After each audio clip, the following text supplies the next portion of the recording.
Ladies and gentlemen, introducing Mark Pires, Renaissance Man.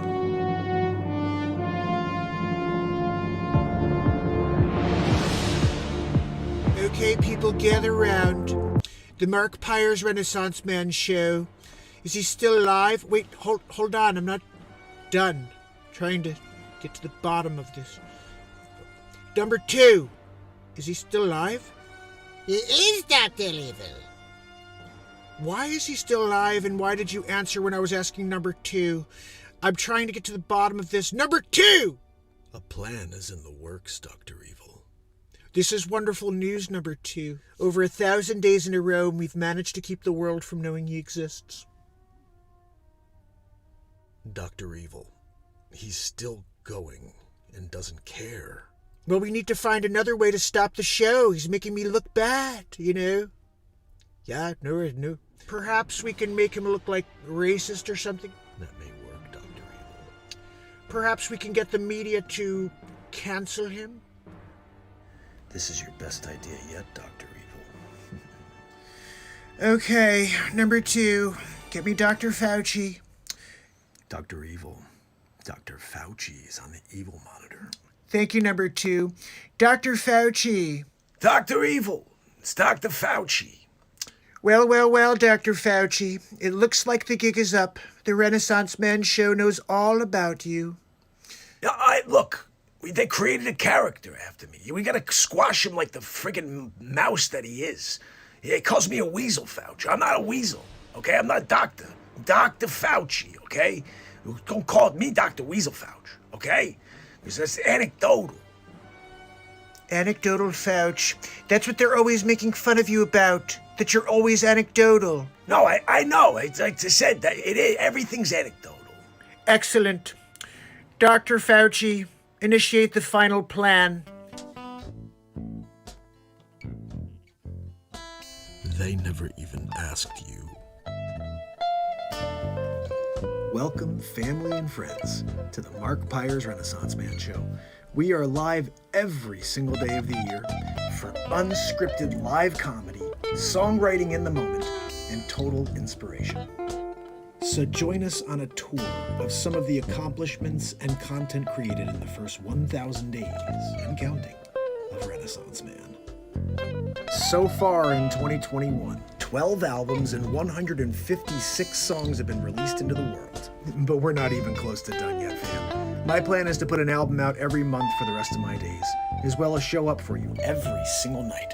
I've created 3 feature films this year: Batmark vs. Supermark, Three's Company the Breakup Artist, and A Christmas Story. Within these comedies, many original characters have surfaced. You know, we have Batmark, Dick Facce, which he doesn't look like this really, but that's Facce. And then, of course, Supermark, who's pretty freaking super if you ask me. Just saying. Hammerlin Jamison's a bit of a drunkard, and he tried to get the role of Supermark. It didn't go well. He does all right at a side gig of, newscaster situation. But you can see in that top photo, he's not doing too well these days. Anyway. Dr. Wayne Doppler, tallest man alive, 8'9", Guinness, and he's also in the Batmark and Supermark movie. And Dr. Weasel Fauci, if you don't know who he is, wear 5,647 masks, especially if you're going to Mars.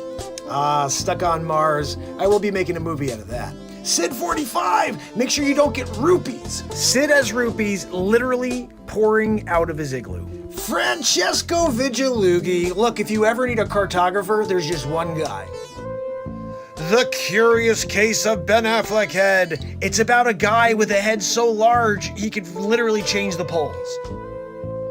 Oh, Dystopia 2021. If you missed that, that's the world we're living in today. If you haven't seen it, I did a couple episodes on it. BB Poo Poo. Don't forget we did 3 cryptos this year. BB Poo Poo, Pee Pee Poo Poo, and of course, Shibbity Bibbity Boo. But it almost was wrecked because of the original Shick Shiggity Boo Boo. Well, look, people are still on the fence, Things were pretty bad for BB Poo Poo at the beginning. And of course, we have many episodes of Spider-Mark, Peter Marker. If you didn't know, check it out.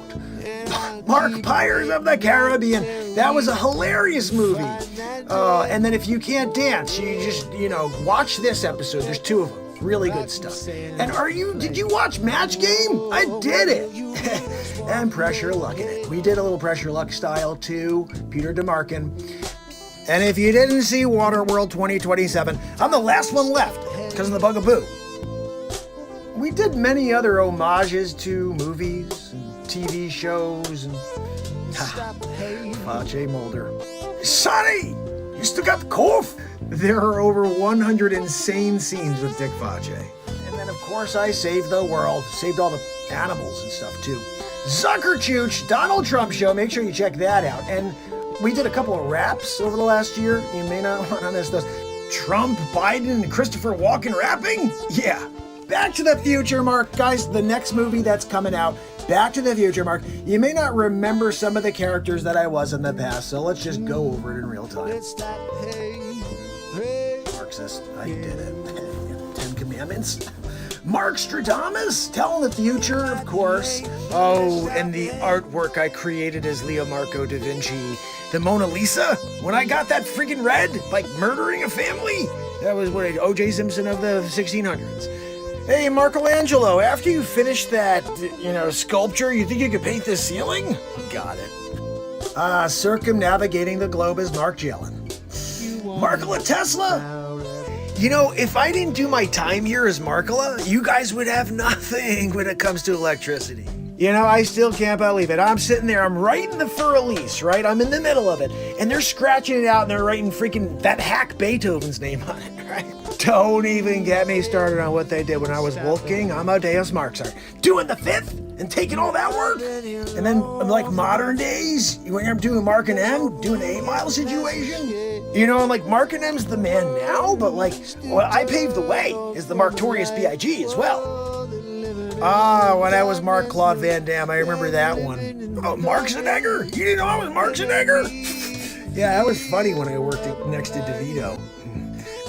The Emancipation Marklamation of 1863. I did my time as Abraham Mark Lincoln. You guys didn't know I was Abraham Mark? You guys are all Mark Della. That's why this is all part of the Mark Della effect. Everybody's like, Mandela, man. No, it's Mark Della. Get with it. And then the time I was Mark Guyver, remember, you give me a friggin' toothpick and some tooth floss and we're off. I'm building a bomb. So that's just a good overview of a lot of the shows, not all of them. We have tons of new gear up on the website, guys, markpires.com. And there you can pick up your gear, you can pick up a signed CD, and also don't forget about beatseat.rocks, my invention that I patented. This is her sitting on it. And this is a little demo I made. Welcome to BeatSeat.rocks. My name is Mark Pires, and I'm the inventor of the Beat Seat. Today I'm going to share all of the details of the Beat Seat. It's the ultimate percussion drum. You can play it with your hands and feet while sitting completely upright. It's got 4 playable panels, omnitone. Everywhere you hit it sounds different. It's the first drum you could sit completely upright and play with your hands and feet at the same time.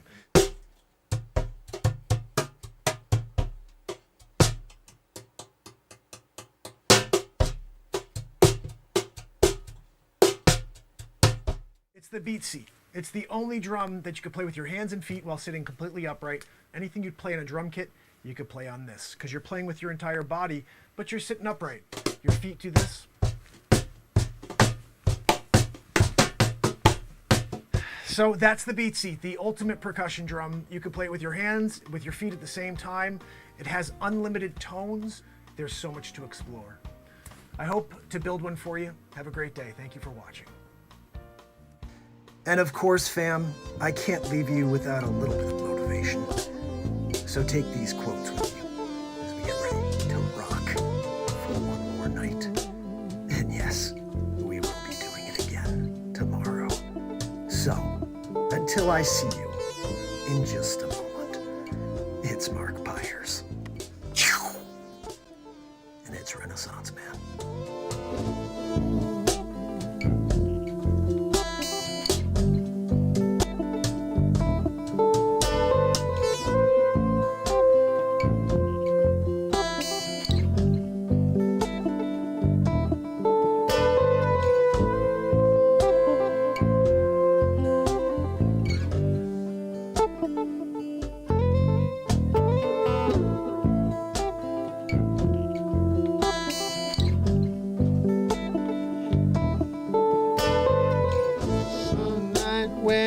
wind starts blowing, I'm going to find a way. Some night when the world stops hating, we're going to find a way. Tickets are available at the box office. Thanks for helping us keep the theater clean. As you exit the auditorium, please deposit litter in trash receptacles in the lobby. Please be considerate and don't talk during the show.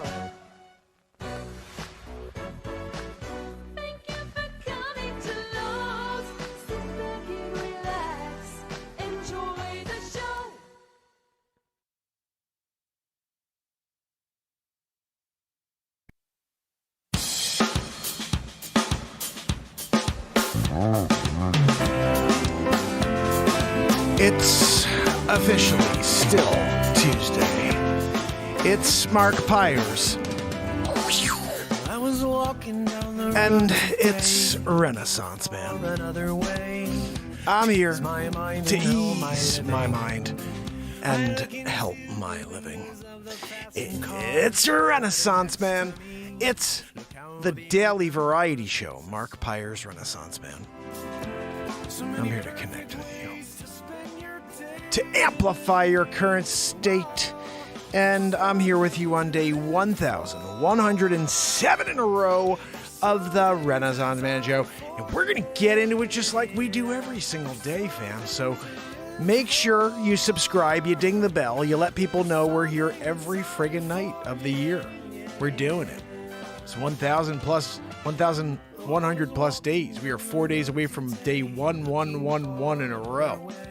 How about that? No, I know Zabrowski. He wants to do a double woohoo that night. Good. That's part of the contract. I put that in on day 1111 and day 2222. You better bring it. I want a 10 or a double decker. It's in the contract.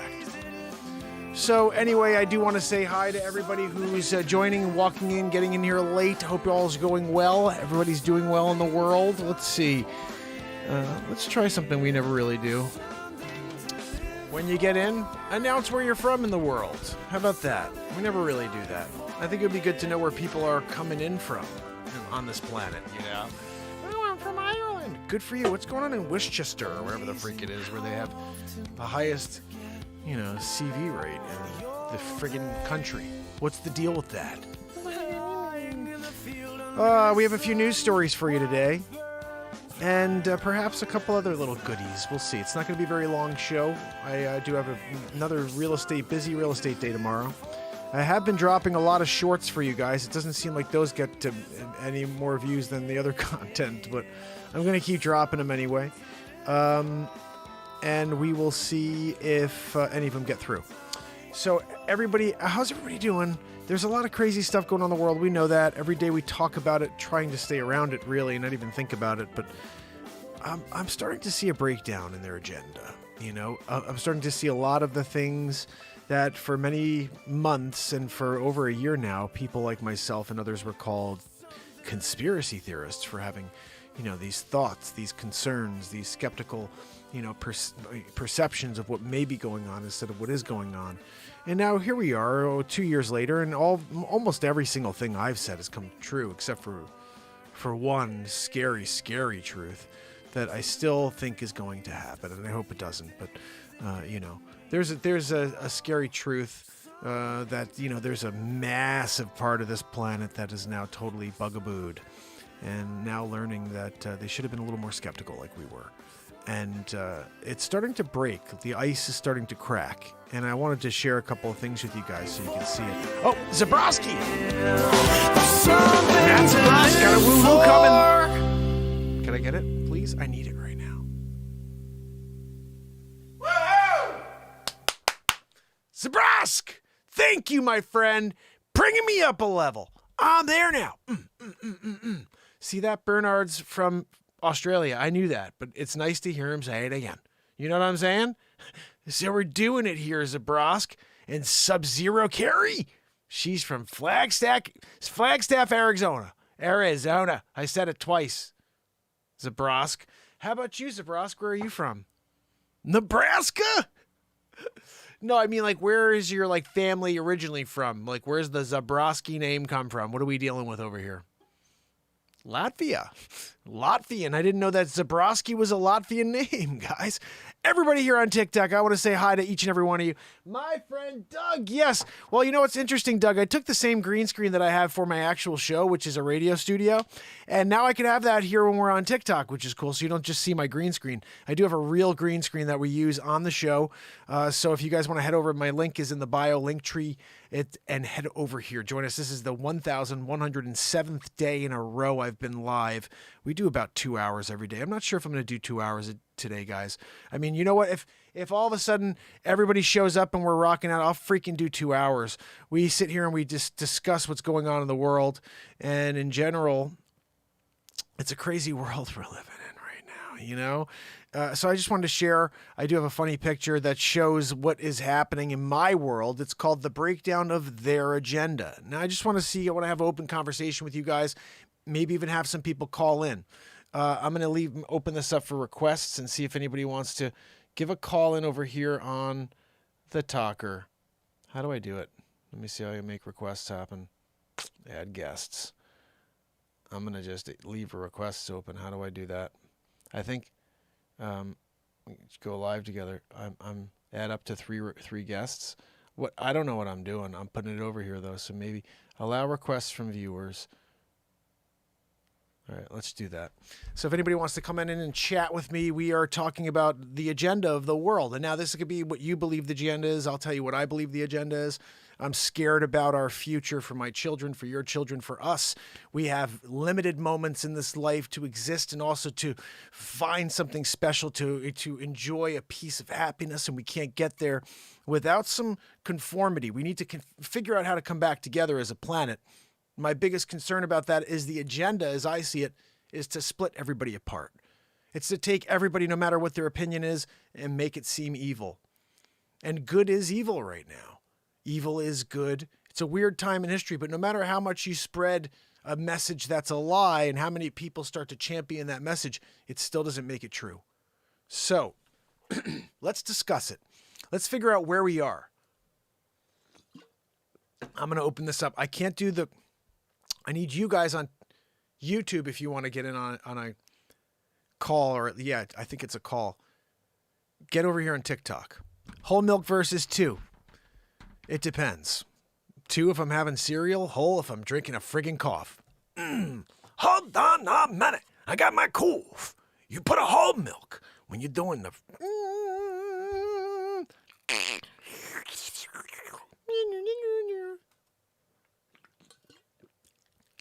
That's some good coffee right there.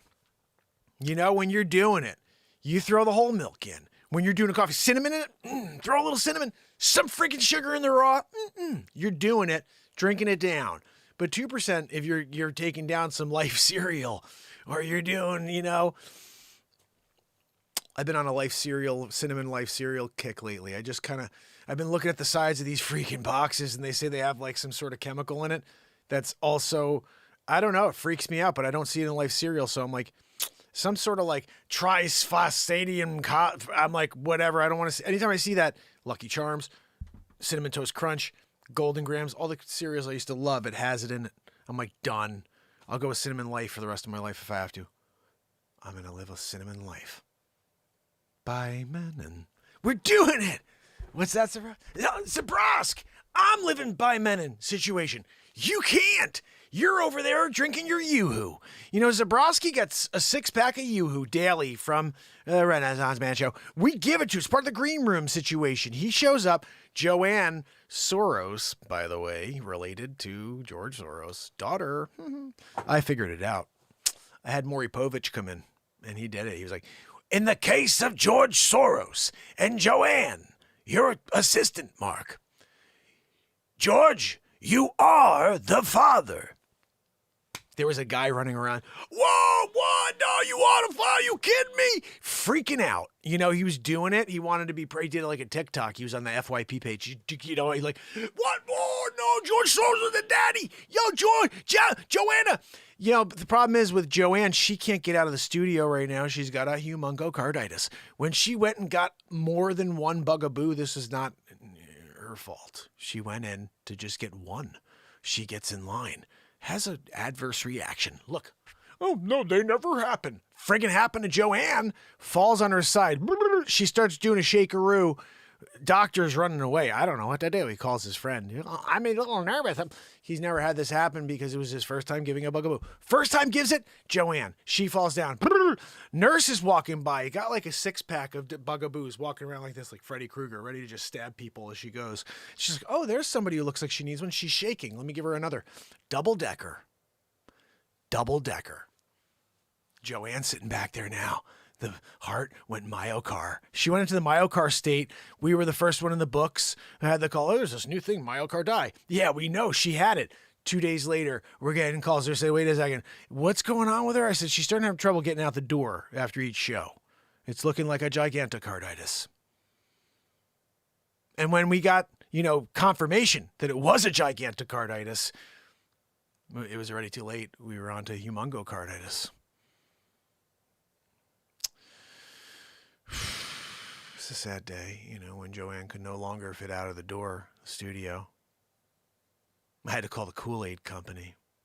So can you send me the purple Kool-Aid guy so you could break through the wall and be like, Kool-Aid! Hey! I want also a drink of that freaking Kool-Aid. Because I like grape Kool-Aid, all right? Joanne, yeah, you could roll her out after you break the freaking wall down. But right now, I want some Kool-Aid on the way in. I want you to go Kool-Aid, and I think it was Hawaiian Punch. Yeah, it was Hawaiian Punch. Bring me a Hawaiian Punch. You're coming through. I just don't want that Paradise Punch bull crap.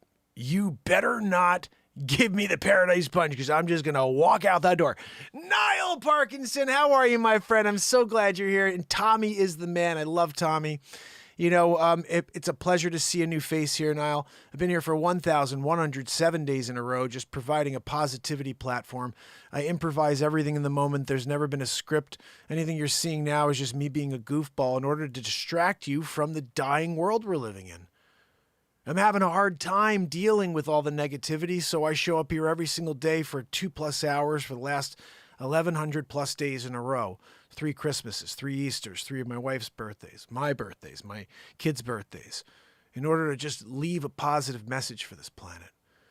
It's been frustrating when you look down and nobody ever shows up, but I keep showing up anyway. And the only thing I can say is the family members that do keep showing up give me inspiration. But it does get a little defeating when you see that the negative world, the tech giants want to completely suppress a positive message. Last year, I released 156 songs. I released 12 albums. It's crazy. It's a ridiculous amount of content. The world could have benefited from a lot of those songs, and hopefully in the future they still will. But now we're on to just trying to complete this other new mission. Last year I wanted to get 13 albums, and I only got 12 done. Still, 156 songs. That's pretty crazy. This year, I intend to do the same. I'm going to write 13 amazing songs every month, release 12 albums, and I'm going to also release 12 feature films. We have 4 done in the last 6 months, and they're goofy, and they're all live improv, and you could be a part of them. All you have to do is be here, and you have to share an idea. Do you know that our newest movie is where this came from? Our newest movie, I'm sitting here and I see, Mark, you should do like a live call-in, community call-in thing for it's like helpline type of thing. Done. Next night, we did a community helpline call-in for 2 days. The second day we were trolled. First day it was amazing. The movie was shot in the first day. Second day I knew it was coming. I just went with it. I knew we were being trolled and I just went with it. I was playing along I thought that's what the whole point was to play along. So that one I didn't even look at it, but the first day was unreal. And the reality is this. You could be a part of every movie. You could be a part of the next song. Do you know how many songs Keith and Queen Brat has inspired? Hey, Mark, play Winds of Change by, I don't know who the freak ever played the original. We wrote a really cool Winds of Change. In fact, I kind of want to play it for you right now. I'm going to play that song for you. Every time I've had somebody ask something me to play a song, we create it live in the moment. I already have something logged in here, so let me play this for you. This was a day someone here on TikTok said, hey, play me a song about being a snowplow driver. Okay. if you're here watching with me on TikTok, you're going to only be listening to this. I'll try to see if I can flip this. No, I can't because I have the green screen on. Yes, I'd love a guest, Niall. Why, you want to be on?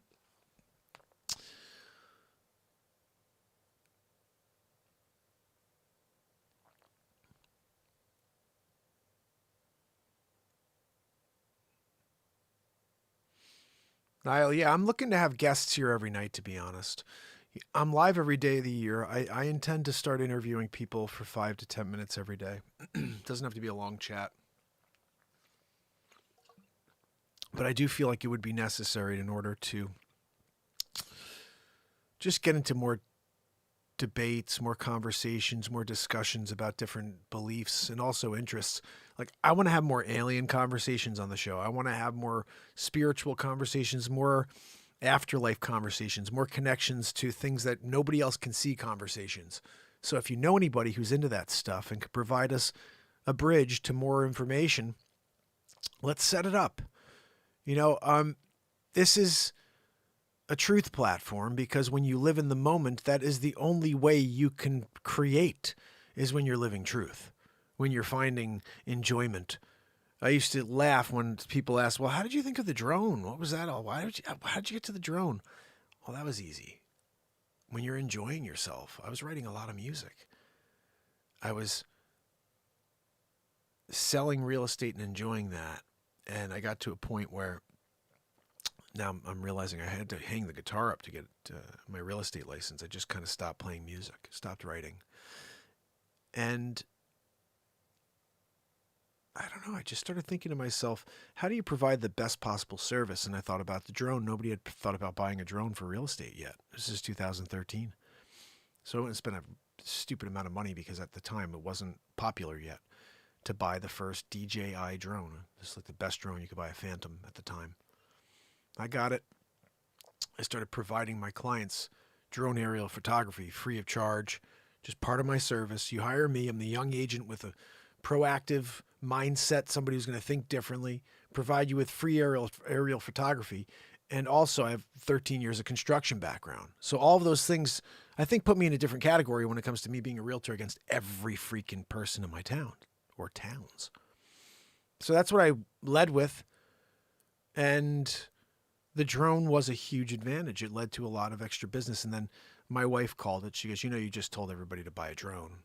And it happened. Everybody bought a drone. But I told my wife one thing, and I said this to a few people in my old office who were like, I'm just going to go buy a drone. I said, go ahead. Doesn't mean you have an eye. Having a drone is one thing. Being able to capture the image that is going to get something done, to get someone to really want to look at the second picture, you got to, I used to joke, I see 6 to 8 angles before I even bring the drone in the air, like in my mind, where I want to get that quadcopter. I want to shoot from here because I see this 30 feet off the ground. I see the shot in my mind that I'm going to capture. Only an artist can capture what they see in their mind and bring something like that to life. Do you know how many times I've seen photographs of a top of a freaking roof? I'm a real estate agent. Are you kidding me? I don't want to look at roofs.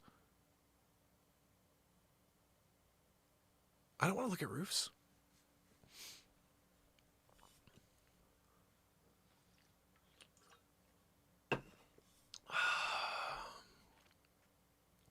But what's crazy to me is the world keeps spinning. No matter what we say, no matter what we do, the agenda will continue leading in a direction that it will lead. We are just going along for the ride. We're pulled along. And someone brought up, I saw a great clip. Someone was saying, we need term limits. We need term limits. What are we talking about here? And he said, like 83% of Republicans want term limits and 73% of Democrats want term limits. Like, well, if predominantly the whole country wants term limits and you guys just keep forcing through these crazy, like everything is like, well, you need experience. You need experience. That's why you got to keep us in for longer but then you've shown how wrong that was by 22. What are we in? How far are we into debt now? It's the most ridiculous I've ever seen in time. And they want to continue for these. Oh, we'll stay in. Nancy Pelosi, how old is she? How old is Nancy Pelosi? None of these people should be in office anymore. We should all find people that are in their 30s, in their 40s and early 50s, 60s, and that should be it. You get to 65 and you retire like everybody else. You get that benefit of, maybe a little bit older if you're a justice or something. I don't know. But this is madness. You got a president right now who freaking doesn't know his name. Well, my Aunt Judy told me. Yeah, she told you your name. And then you pooped your pants in the double diaper situation. Glengarry Glen Ross. Yeah, you missed it, Niall. We actually did that as a reference in my movie, the BB Poo Poo movie. Basically, I did a movie about crypto. I didn't know anything about crypto. I thought it was interesting, but I never understood it. And then all of a sudden I started looking at, I heard about this thing constantly, this Shiba Inu. Ooh, Shiba Inu. Oh, guys, go get the Shiba Inu. And so one night I was like, I figured out how to get donations for crypto on Coinbase. And so I was like, hey guys, you could donate to the show now. Coinbase situation. Mark Pires crypto. I said, just make sure you don't donate the crap crypto coins like a BB Poo Poo. And when I said that word, BB Poo Poo, this is the crazy thing about improvisation. That word, BB Poo Poo, led to a 1 hour and 37-minute movie. That one word, BB Poo Poo, led me to create 4 crypto coins, by saying the word BB Poo Poo. I started with BB Poo Poo. S. Coop, our family member, said, oh, I thought you were saying pee pee poo poo. So what do you know? When BB Poo Poo freaking got rug pulled, pee pee poo poo. And we had to sell it. We had to sell it hardcore. Like, look, it's got an aroma, and people were digging it. They wanted to have it everywhere in their kitchen. Like they're cooking and they're like right next. They wanted to see their portfolio. They got it. They opened it up. Inside, pee pee poo poo. Do you know what? There's a part too where they hung it on the wall and they did the scratch and sniff version. That's the one part of the movie I break character, I think I break character twice in the movie. These are live improvs, guys. There is no script. So I make a ton of phone calls to people, ripping them apart, taking their money. And I almost want to play you a little bit. I think you need to see a little bit of the BB Poo Poo movie. It's just such a crazy movie. And the world needs more crazy, guys. Honestly, we have done 4, but I do like the crypto. It's called The Wolf of Crypto. When you got a Wolf of Crypto situation and we're doing like a Leonardo DiCaprio situation, that's the whole point of the Wolf of Crypto. There's 2 or 3 times where I had to go down to the whisper. And it reminded me of the one thing for the Wolf of Wall Street where he's like, you want to get it done. You go down to like a whisper, like, look at Thomas. This is a very important transaction right now. You can set your family up for life with a sizable investment. Right now, in pee pee poo poo, you're going to put your kids through college. Yeah, that's right, Thomas. And that's the freaking movie. And it started that way. And then, of course, before you know it, we're doing it. So I'm going to just quickly play you a few minutes of The Wolf of Crypto because you guys need to see the concept here. I'm going to give you the link. Let's see.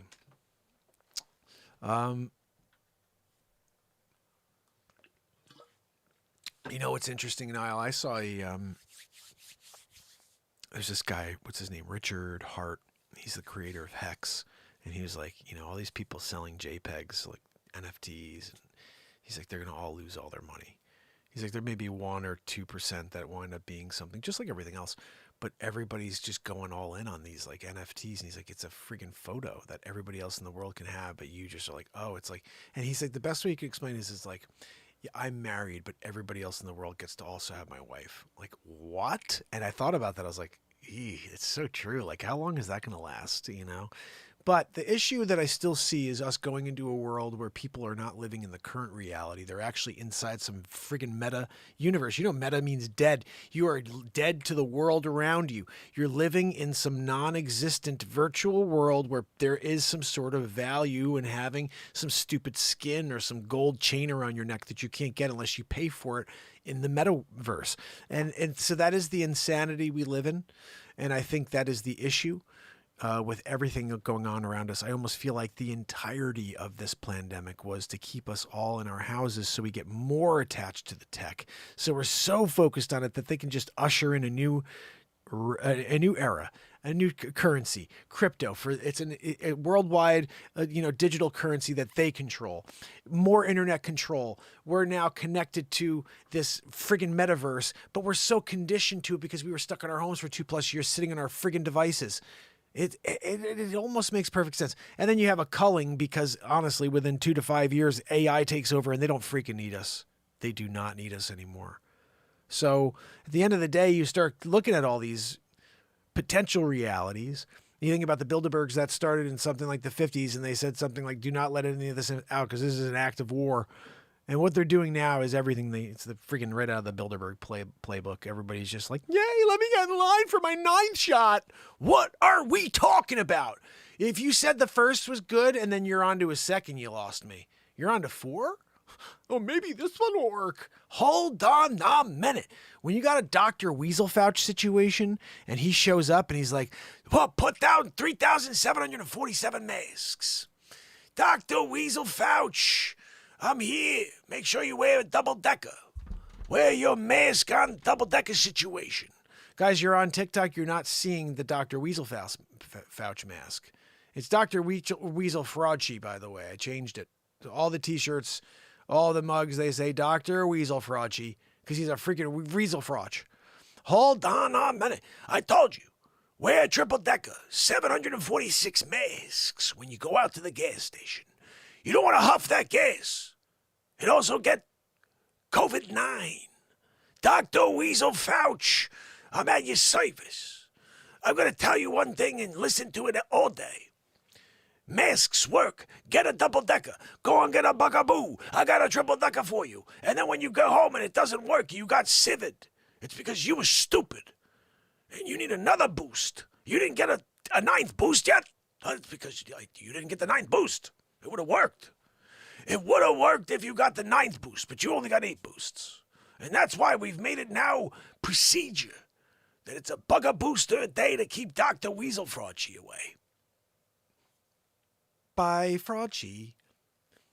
You know, when Dr. Weasel Fauci decides to take over the show and do it,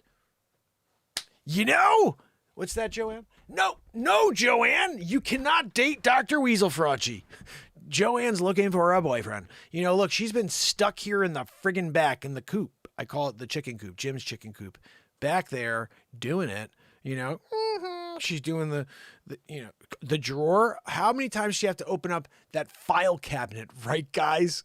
Poor Zabrowski over here, when he's drinking his Yoo-hoo, sometimes he'll be like spilling Yoo-hoo all over himself because of Joanne. And that's the issue. That is the issue with her. She just doesn't have the capacity to date a Dr. Weasel Fauci because she'll be like, can I have another bugaboo? Joanne, maybe you should call your father, George, and see if he's got a special triple-decker bugaboo for you. And maybe that will get rid of your humongocarditis. Just thinking, it's something to consider. No, I know he doesn't like you, Joanne. I get that he doesn't like you. I'm just saying, consider putting in a call. A favor. Hey, Dad. I know the conversations between you guys, it's like, nobody wants to be tapping that line, right? Yeah. Oh, the FBI taps everybody but the friggin' Soros family. Woo! Nobody wants to hear that. Oh, my goodness. It's George freaking... Who is that? Palpatine? That's right. Oh, it is Palpatine. Whew. Jabba the Soros. If you missed Jabba the Soros earlier, it was on. You missed the friggin' bit. There's lots of shorts for it, though. I cut them all out. End of the day, you never really know what you're going to do when you go live, but you friggin' do it anyway. Niall said my Al Pacino is meh. Oh, my Pacino. Look, my Pacino actually is not really that Pacino. My real Pacino was Scarface originally. I used to love doing Scarface when I was a kid, my best friend at the time, Guy, used to do the best Scarface impression. But it was because he was already a man and I was still a kid and I didn't hit puberty yet, so I would do it, but I just didn't hit the tone, you know? And so when he and I stopped, hanging out, and years later I became a celebrity impressionist and I started doing like all voices, Scarface was my go-to and Christopher Walken. And then eventually I just kind of went down and just realized that most people don't care about Scarface anymore. They'll more get like oh, it's Al Pacino. We're going out and get a coffee. Go out and get a Dunkachino. Go get Al Pacino's Dunkachino at Dunkin' Donuts. And it's just like, it's his like stupid gravelly voice thing. But realistically, the best Pacino ever is if you're like, okay, are you freaking kidding me? Hey, Manny, just should have told him you was a horse.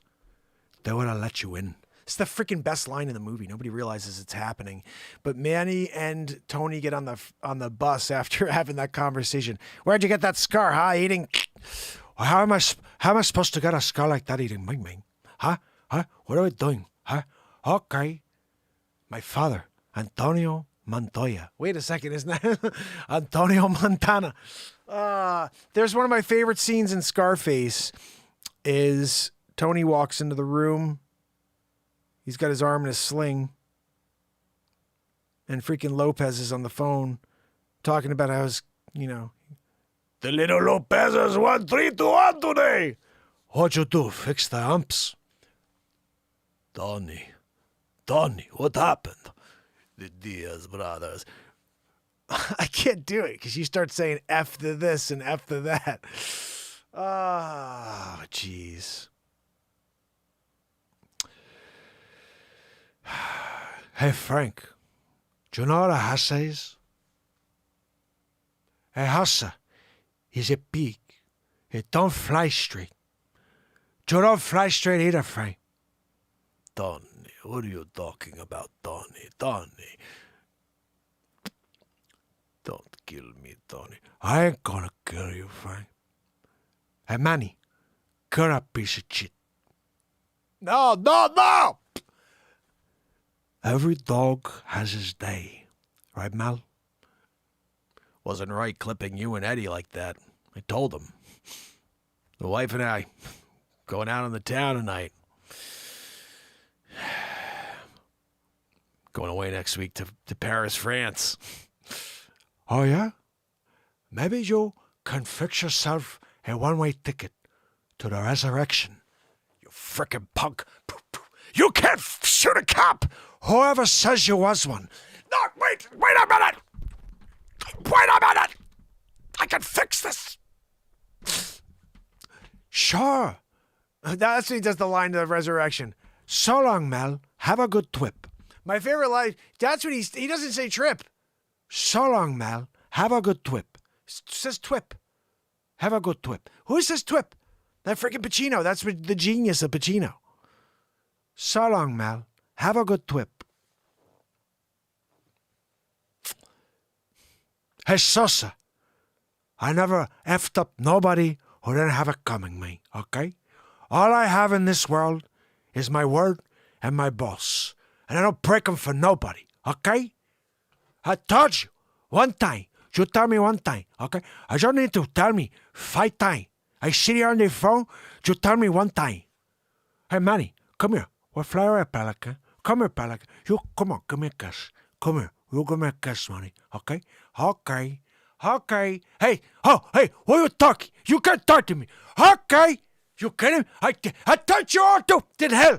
I can't go there. If I do, I'm waking the freaking house up. But you know what's interesting? The more you do Scarface, the more you remember the tones, because I forget a lot of it. This town is like a great big, just waiting to go. You know what I mean? There's a great scene nobody realizes too from Scarface. It's when his friend gets murdered. And it's right before he gets murdered. It's sad. But they're pulling up to a stoplight. And Manny goes, hey, look at those chicks. And he goes, are you kidding me? She's 103 years old. And like there's a lady walking in front with like a freaking she's got one of those walkers and she's an old lady. And right behind him there's these 2 beautiful women that are like dressed in nothing. And that's who Manny's looking at. And the guy next to him, the guy with the Uzi, I forget his name is, he's looking at the lady in front. He goes, "What, are you kidding me? She's 103 years old." It's one of the funniest lines in movie history. Nobody caught it. And that one, and then again, when Tony's on the bus with Manny and they're driving, after they have that scene, and he says, "What'd you tell him?" He says, "I told him that I was in a sanitarium and I got out because of TB. What'd you tell him? TB? Yeah, you told me to tell you. No, I told you. But forget it. You should have told him he was a horse. They would have let you in." When he said that, I was like, oh, what a sick line. And nobody even heard that because that was also on the bus. It was underneath a lot. "You should have told him you was a horse. They would have let you in." Oof. That was just an example of where we were living and how the world was living at the time. Oh my goodness, right? De Niro is the worst actor in the world, by the way. I don't know if you realize that, but De Niro could potentially be the worst actor in the history of time. And I have a couple of De Niro clips, actually. There's one called "How Dare You, De Niro?"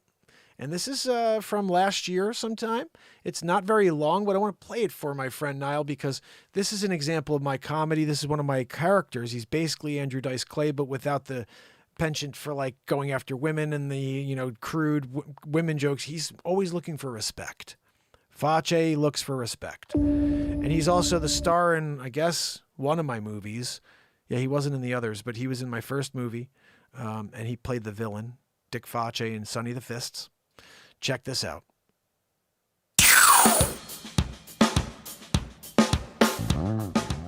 I'm going to pull a De Niro on him. I'm going to pretend I know how to act.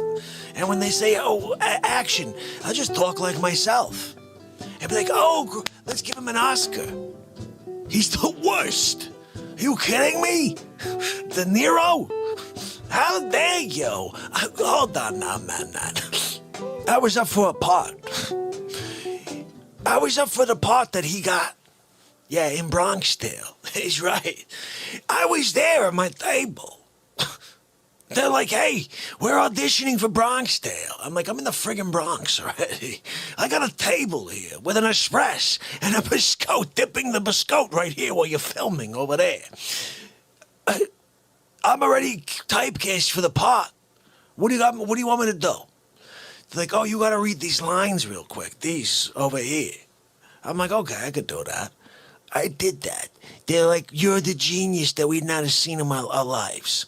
They give the friggin' part to De Niro? Are you kidding me? De Niro? He's friggin' terrible. He's like, "Oh, kid, what are you doing?" But he didn't even have the friggin' Bronx thing going. You know what I mean? It's like, who is that? De Niro acting like De Niro on stage reading script as De Niro? Oh, yeah, let's give him a couple million and a friggin' Oscar. How dare you? How dare you? I can't figure you out with the De Niro move. And then he's so critical of the president. Oh, yeah? Why don't you be the president or something? Oh, yeah, I did the Tribeca Film Festival. Oh, you did? Oh, good for you. Is that where you acted like yourself and got paid to be yourself? And you had an Oscar for being yourself? How dare you? I was there at my table being myself.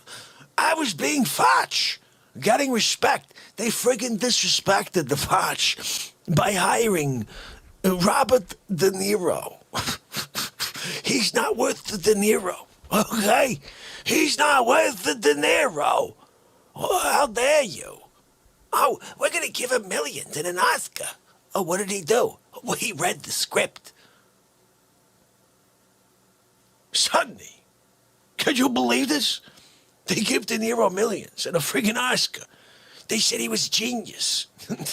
Have you seen him? Yeah, same guy. He's going to get a friggin' grocery bag. He's like, "I need milk and I need some..." They're like, "Really? You need to ask for the milk like this? What happened with this guy? How dare you, De Niro? I can figure you. You pretend to be an actor, but you're just a guy reading a script." So freaking true. He's the worst. Like, I was trying to remember back. When was the last time De Niro wasn't anybody but himself reading a freaking script? You know what I mean? Like I said, it's so true. He's the same guy when he goes to get milk. They're like, "Oh, we'll give you a Grammy or an Oscar for getting milk from the store." You gotta be kidding me, De Niro. And actually, like, it is an interesting story, but if you look back over the arc of things, De Niro's career took off, and our favorite actor and comedian was shunned for 25 years until all of a sudden he had his explosion. And now he's kind of older. It's weird, but when I do him now, most people are like, oh, I think I know who that is, because he hasn't been in a lot of movies lately. Maybe it's because of CV. I don't know. But it used to be, there's a period of time where I would tune in and I'm like, oh, there's a new movie about ping pong. Ping pong. Wow. You got down. You playing. You ping pong. It's a Chinese name for a game you play. His name is ping pong. You grab a paddle, take a little ball, hit it, cross the net. Your friend, the other side, you do a little move, bang. He comes back, you're doing it. You get exercise. You win the game. Tournament style, you don't win the chop off your head. Christopher Walken, wow, we died.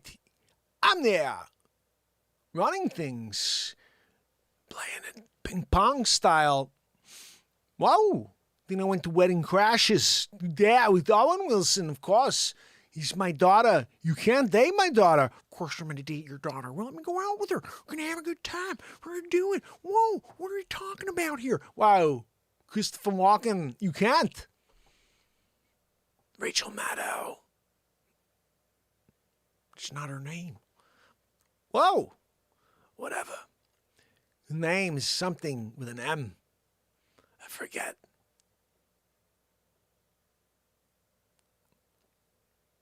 Want a stogie? I'd love a stogie. Let's have a stogie on the neck. We're having a good time. Talk about your paper in Micronesia. Wow, you read my paper. Micronesia. Tell you a story. Knock, knock. You're supposed to say who's there. Oh, I'm sorry, I didn't realize I was paying attention. I was thinking about my maple syrup conglomerate. What were we talking about? Baba Ganoush. Oh, goodness. Christopher Walken is freaking awesome. He's one of the funniest guys. It's funny. Every time I do Christopher Walken, everybody really wants me to slow him down because he is slower, but I'm doing a live comedy show. Of course it is. I suppose it is funnier if I was just taking it down a step further and just being like, I don't even know. Oh. Anna. On the trails. You come down. Down to have a good time tonight. I can't, now I'm thinking too hard about it and I don't want to slow him down. I want to keep him exactly the way he freaking is. You know what I mean?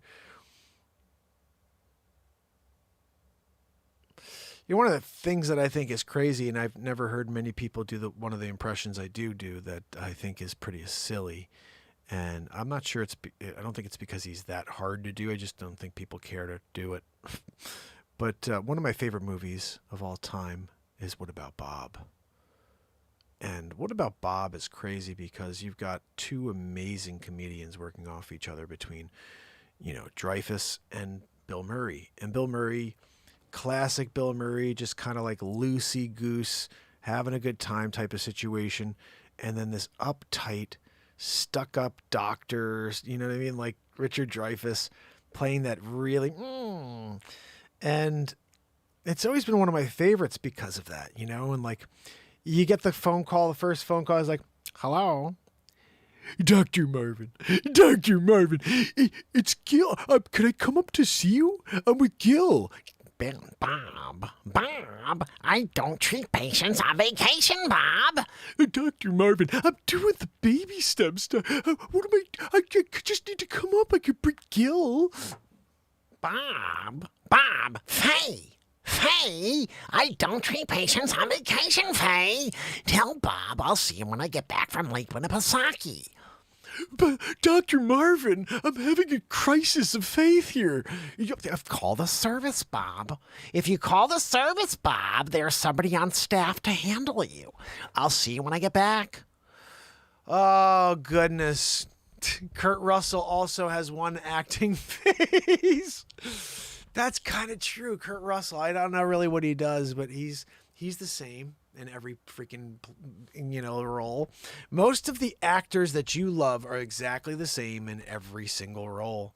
Like even no matter how many different people or different movies he shows up, Tom Cruise is the same in every freaking movie. Oh, now he's Mission Impossible. Still the same freaking guy, Oh, now he's wearing this today. Okay. Oh, now he's in a field and he comes back day after day. He's over and over and over. Same freaking guy that was in Mission Impossible. What are we talking about over here? These people wouldn't know what character acting was if it freaking smacked him in the mouth. Oh, he was in The Firm. Yeah, the same exact guy that was in Day After Tomorrow. That was in... What are we talking about over here? Who's gonna save us, huh? You, Lieutenant Caffey? You, Lieutenant Weinberg? I sit 6,000 yards from 3,000 Cubans that want to kill me. Did you order the code red? I did what I had to. Did you order the code red? You're gosh darn right I did! I'm going home. You sit down, you son of a... By Menon. Minority Report? Same freaking guy. What are we talking about? Oh no, guys, when he was in, give me an example. Where was he ever anything where you're like, wow, what an acting job that guy did? Brad Pitt eats in every freaking movie. Like he's just eating. I'm like, what the? First of all, what a gig. Pay me $20 million so I can eat on camera the entire time. Are you kidding me? Hello. Oh, that's just the madness right there. And of course, yeah, I mean, you have like others like, how do you take, it just winds up being about the star power. It has nothing to do with talent or ability to actually act and to do something unique. You only find that in very few actors. And when you do find it, it's something special.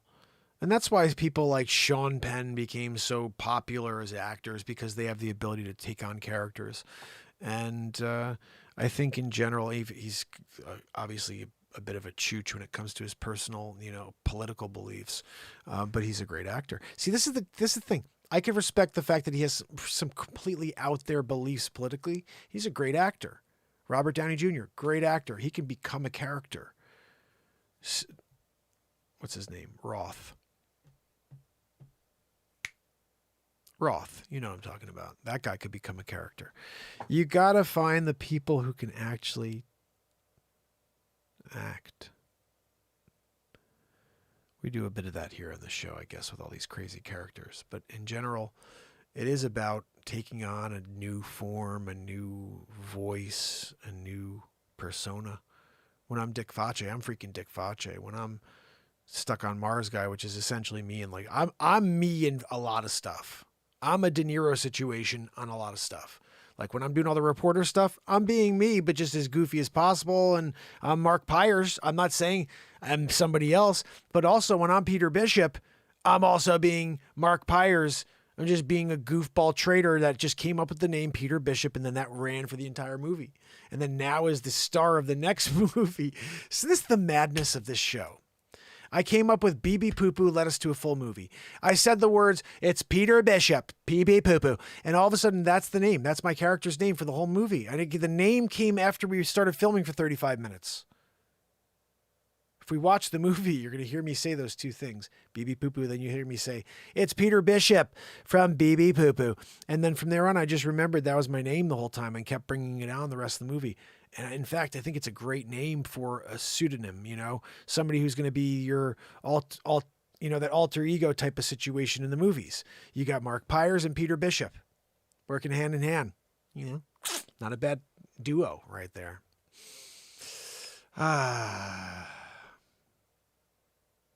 Jeff Bridges had me at Starman.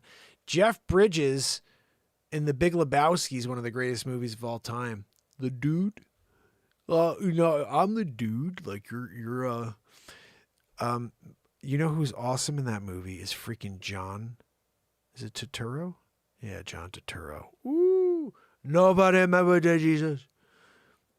You shall find me next Wednesday. I'll find you next Saturday instead.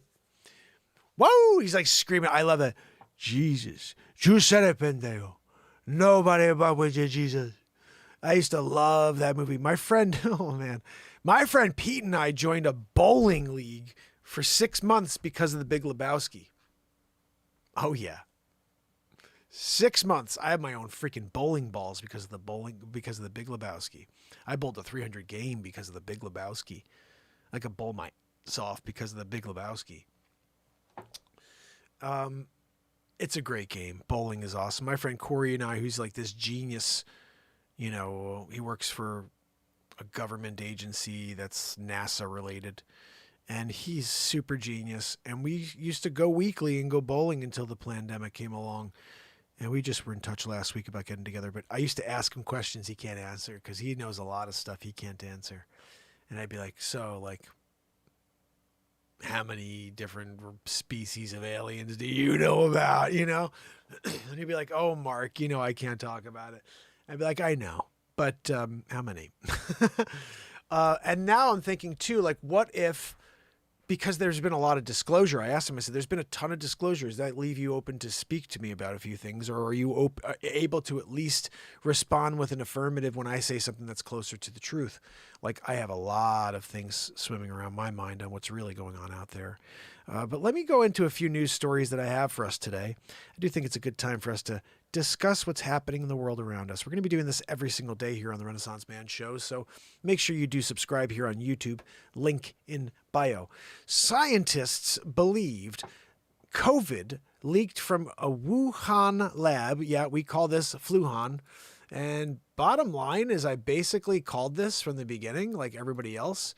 And they're fluhaning us, you know? They're doing a fluhan situation. They're trying to pretend that we don't know any better when we know exactly what they're trying to do to us. They're doing a fluhan situation. Why isn't this working? All right, so let's just leave it at that. Scientists believed COVID leaked from a fluhan lab, but feared debate could hurt international harmony. Are you freaking kidding me? International harmony was destroyed and hurt when they decided to keep the truth from us because now we don't trust them. So, bottom line is this. I'm going to try one more time to see if I can move this. All right, here we go. Leading British and U.S. scientists thought it was likely that COVID accidentally leaked from a laboratory, but were concerned that further debate would harm science and Shada. Email showed this. An email from Sir Jeremy Farrar, director of the Wellcome Trust, on February 2nd, 2020, said that a likely explanation was that COVID had rapidly evolved from a SARS-like virus inside human tissue in a low-level security lab. Ding, ding, ding.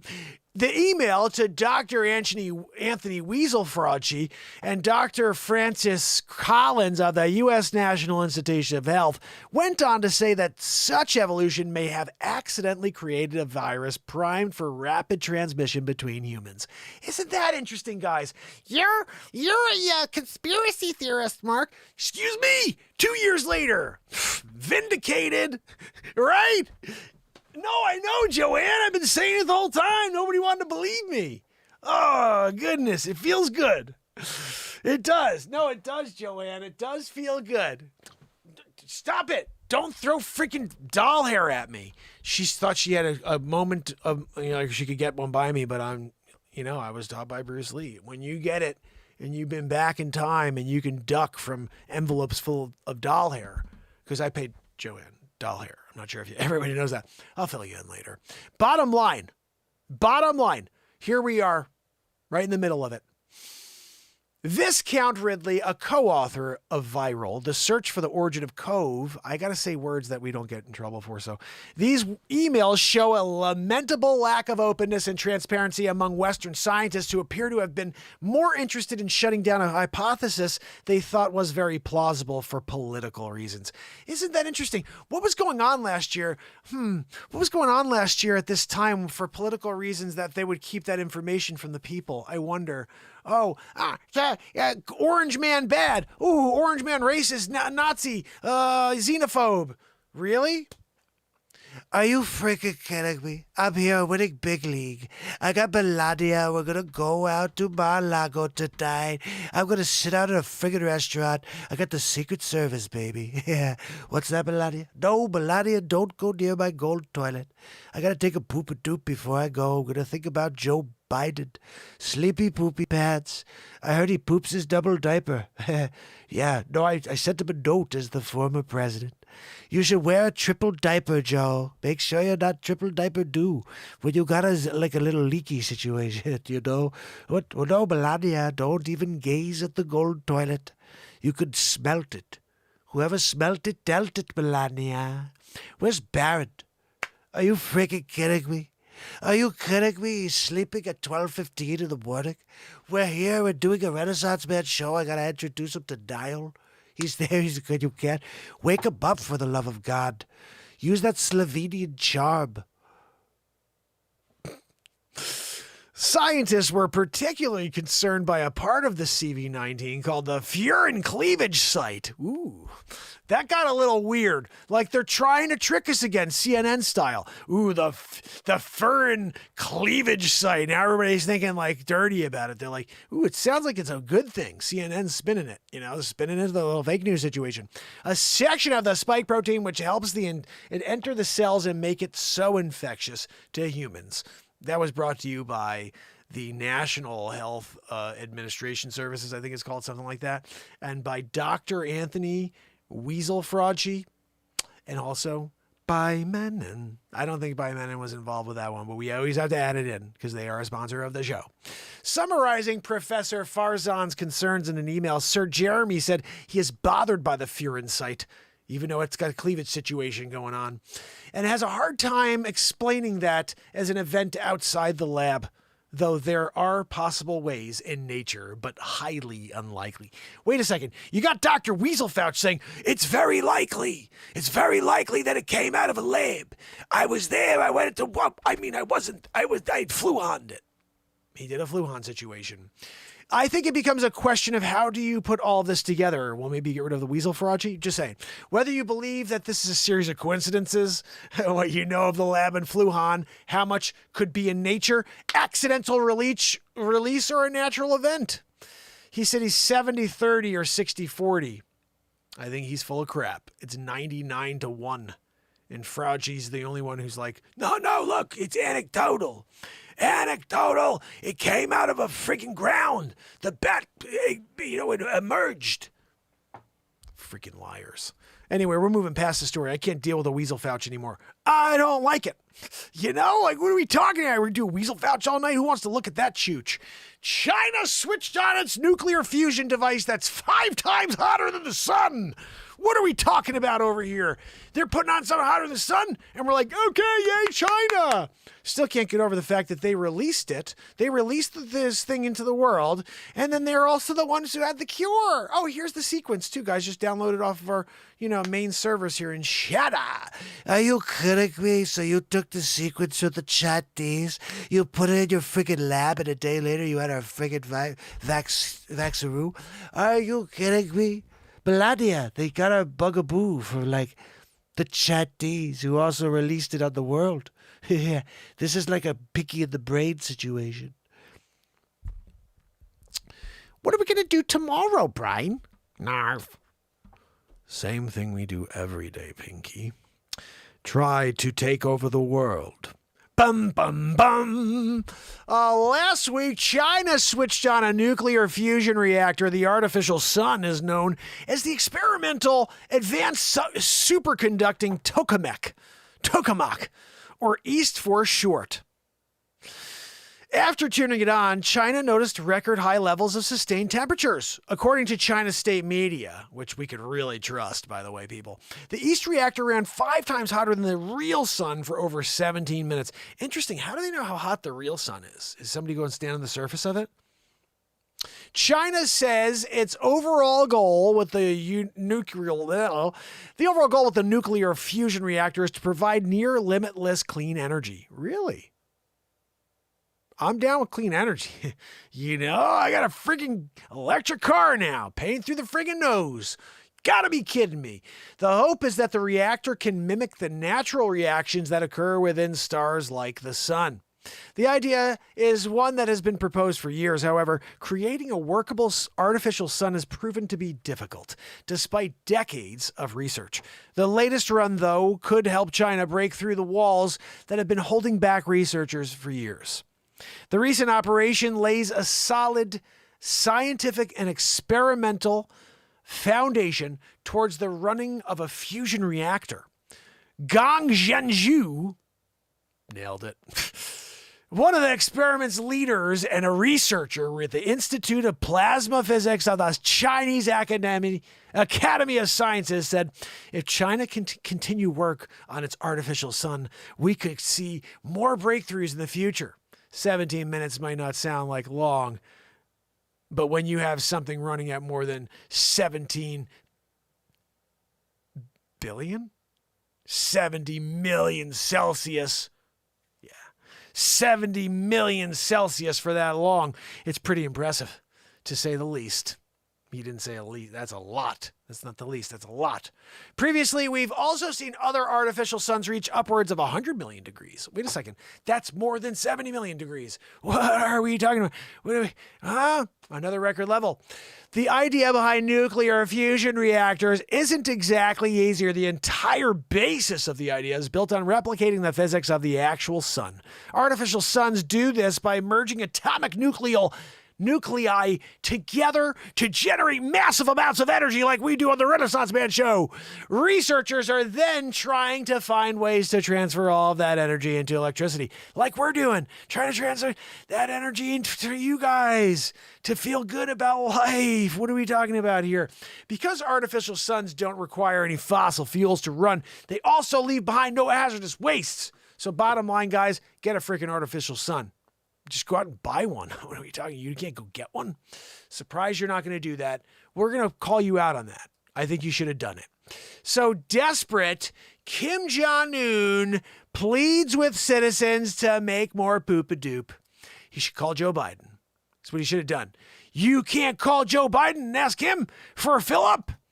Look, we're dealing with it. We need you to get another one. A double-decker situation. Call Biden. He has more poop-a-doopy than he knows what to do with. Sometimes he's like, okay, did we lose it? I guess we lost it.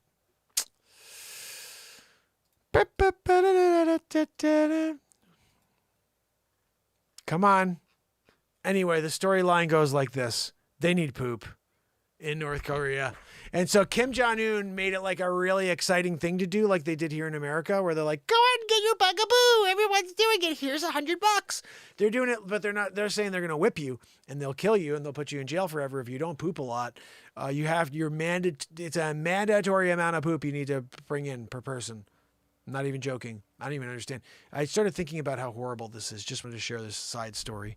Think about the world you live in. Think about where you are. Think about the fact that you get to sleep on a pillow every night, wake up the following morning and go after something, to go and do something, to go and create something, to go and live some sense of freedom for a day, go out and work, go have the opportunity to make a living, to sit down with a family, have dinner, to not poop in a freaking bag and have to walk it down to some area where everybody brings their poop because they need fertilizer because the country sucks. Imagine being born into that. You know no different. You're there and you wake up every day having to poop in a freaking bag to bring it to dry. I started thinking about this. Like kids that they know no better. They're born into this. And they got this guy who cares not. Tells them to poop in bags and they're like, guys, go out and do it for the country. It's good. We need it. You're doing it. Everybody's doing it. It's like, what? But they put this spin on it, just like we do here for certain things. And the people are doing it, like excited to be helping. I started thinking about that 4 or 5-year-old kid. The parents are just like, I got to go out and work the fields, kid. Go and carry the bags of poop down to the consolidation center.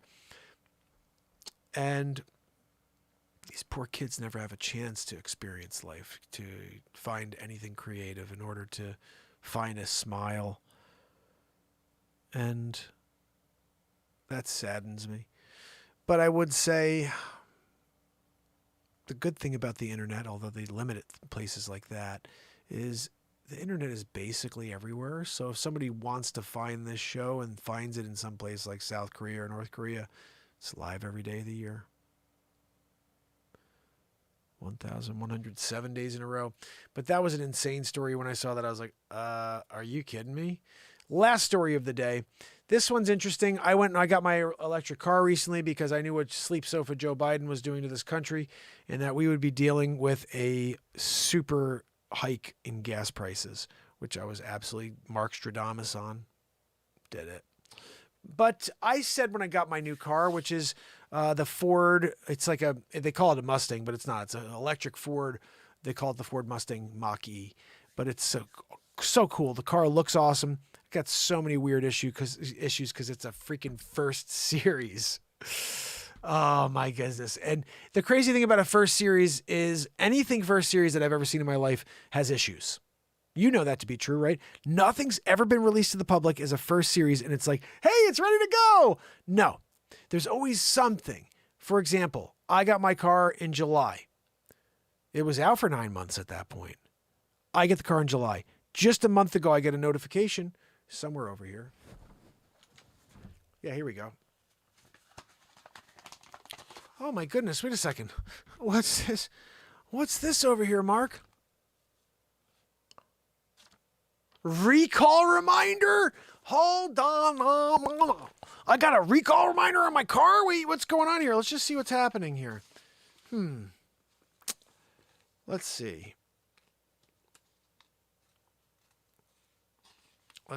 Okay. Inadequate urethane adhesion on the panoramic roof may result in increased wind noise, water leaks, and the roof may loosen and become detached from the vehicle. What are we talking about over here, right? Holy cow. Oh, there's another one here about my windshield. My windshield, too, has some sort of... let's see what the windshield's about. The windshield is not adhered properly and may detach as well in a crash and increasing the risk of injury to the occupants. That's my car that's been on the road for 10 months. And now I have to bring it in for this, recall situation. And here's my theory in life. When something is just coming out, wait for the second series. Even the iPhone, like when they needed updates, software updates, you wait for the second series. You wait for the third. You wait until that thing's got the kinks worked out. My wife and I used to joke about that. We're like, oh, you guys are going to get your bugaboo? Okay, good for you. We're going to wait until they get the kinks worked out. Okay? Until they know if people get a third arm, if there's any fertility, whatever. If 10 years from now, someone's got an auto, whatever. You know what I mean? And so we took our sweet old time and then called names the entire time and fingers pointed at us as being spreaders when we're like, wait a second, never had it, so how am I the spreader? And you know what I mean? But like the whole point of people say, and like, wait a second, I hadn't at the point. I'm like, I haven't gotten it to this point. Why would you say that I'm the guy? Like, why am I the problem when to this day, when you point a finger at me and say that I'm the problem, how could you say that when I haven't been the problem? And that used to bother me. And so in general, I stay very safe and do my part to make this world a better place, how I can, at least here. And it bothers me that people don't listen until it's too late. And then when you do have words of wisdom, they choose to call you names instead of listening and say, look, maybe there's some value to these words. But quickly, I want to share something that I discussed with multiple car companies after I got my car. So Audi is now just notified the world that electric vehicles, Audi's entire portfolio will be fully electric by 2025. Now, what's interesting about this, I'm not going to even read the story. I don't need to. What's interesting about this is after I got my car, I noticed something. If you were to go right now and buy an electric car, you have very few choices. There's not a lot of options. Everybody wants a Tesla. I didn't want a Tesla. Everybody's got a freaking Tesla. I love Tesla. I love him, but I don't want a Tesla because everybody has a Tesla. I kind of do want a Tesla now because my freaking car is the first series and I'm dealing with all this crap.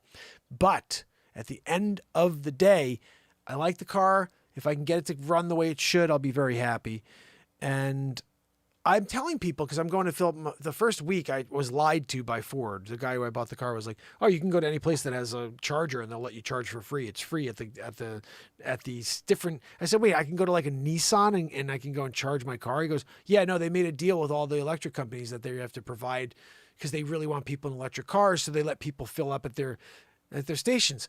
So for the first week I have my car, I'm going to the Nissan about 25 minutes from my house because I'm filling up for free. I'm selling real estate all day. Going down to like 30% and going up and filling to 100% before I go home. Like, this is great. I had a bunch of conversations with a few of the salespeople before I learned that you can't do that, and they shut it off and like all this stuff. I was like, why isn't this thing on? The guy was like, oh yeah, that's not a thing. Like, the guy at Ford lied to you. I was like, what? So bottom line is this though, I'm talking to a couple sales guys and I said, look, I'm here at Nissan right now. The price for the Ford Mach-E is the same starting price as the freaking Nissan Leaf. I said, but your Nissan Leaf looks like garbage. I said, who the hell wants to buy that car? So you built something. You guys had this perspective of mind, like, oh, I have to try to get those green individuals who are allowed to save the planet. You could do that with my car. You could do that with any car that looks Tesla. The point is you made a crappy looking car and you're like, oh, we'll get the people who want to be green to buy this crappy looking car. I said, why doesn't every one of your cars have an electric option as well? So you're here at Nissan. You got the Nissan Maxima, but you got the Nissan Maxima electric. You got the Tundra, you got the Tundra electric. Let people have a choice. What are you guys doing? You're losing out on so many options, so many buyers. And he's like, that's interesting. I said it to them. I said it to who was the other company I said it to? I think I said it to Ford. I said, you guys should have every car. I was like, why you only have the one? It doesn't even make sense. Like, oh, your first electric vehicle. You're working at the kinks on mine, and then afterwards you'll load it out on every one. Smartest strategy of any car company right now is next year you come out with the same model electric and the same model gas. It was my suggestion, and I'm glad to see Audi's taking it on for 2025. It is just the natural evolution of things. They're trying to get rid of fossil fuels. I will say I truly believe we have no bearing on what happens with this planet. There's tons of research on this. But this entire push towards global warming is exactly that. If you look at the carbon levels, even with the carbon levels up, there's supposed to be a fluctuation in another table that doesn't happen, which tells us it has nothing to do with our consumption. And it has something to do with the Earth just going through a natural progression, that if we were here or we weren't here, we would absolutely still be in the same place. Could be. Oh, goodness. So, bottom line is, those are our stories for the day. And I don't know, every day I'm going to try to get a couple stories together for us here, go through the motions and share the goodness. You know what I mean? And hopefully we'll continue to keep you entertained. Keep you away from the darkness. I've been dropping a ton of little clips just to share, shorts. This one right here was sent to us by, let me see, I'm just trying to find this. Where the heck is it? Hold on a minute. Derek Kepner sent this to us. And I actually thought it was really cool that a family member spent a little time and created a clip from the show and wanted to share a funny moment with me. My name is Josh, and I've been a Forward member for... So I shared it right away with you guys. I like my chicken from Jim's Chicken Shack. You never say the words dry chicken to Jim, the owner of the Chicken Shack. Phew, that guy's nuts. Crazy Jim, they call him. Slim Jim. Because he also steals cars on the weekends. Oh, that was just a crazy moment. I never know what I'm going to say in any improv, but that was definitely a funny moment. I'm glad he caught a Slim Jim extra moment at the end. I forgot about that. That whole bit went into something crazy, though, about egg cartons. That's one of the funniest bits right there.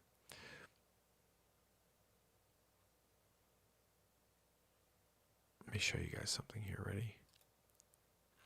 This right here is a little laugh.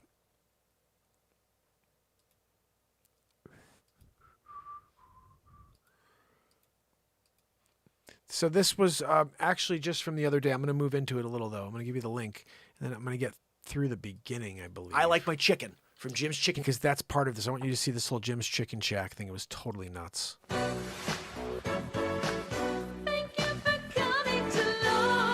Sit back and relax. Enjoy the show. We need a woohoo, guys. We're starting off a midday woohoo. Sabros, give me a woohoo. Woohoo! You didn't even know you were coming in for a woohoo. You came down real estate segment. You got a woohoo. You're like, Maybe I'll get some tips so I can go and buy that little casa on the corner. you got a woohoo as well. They're doing it, right?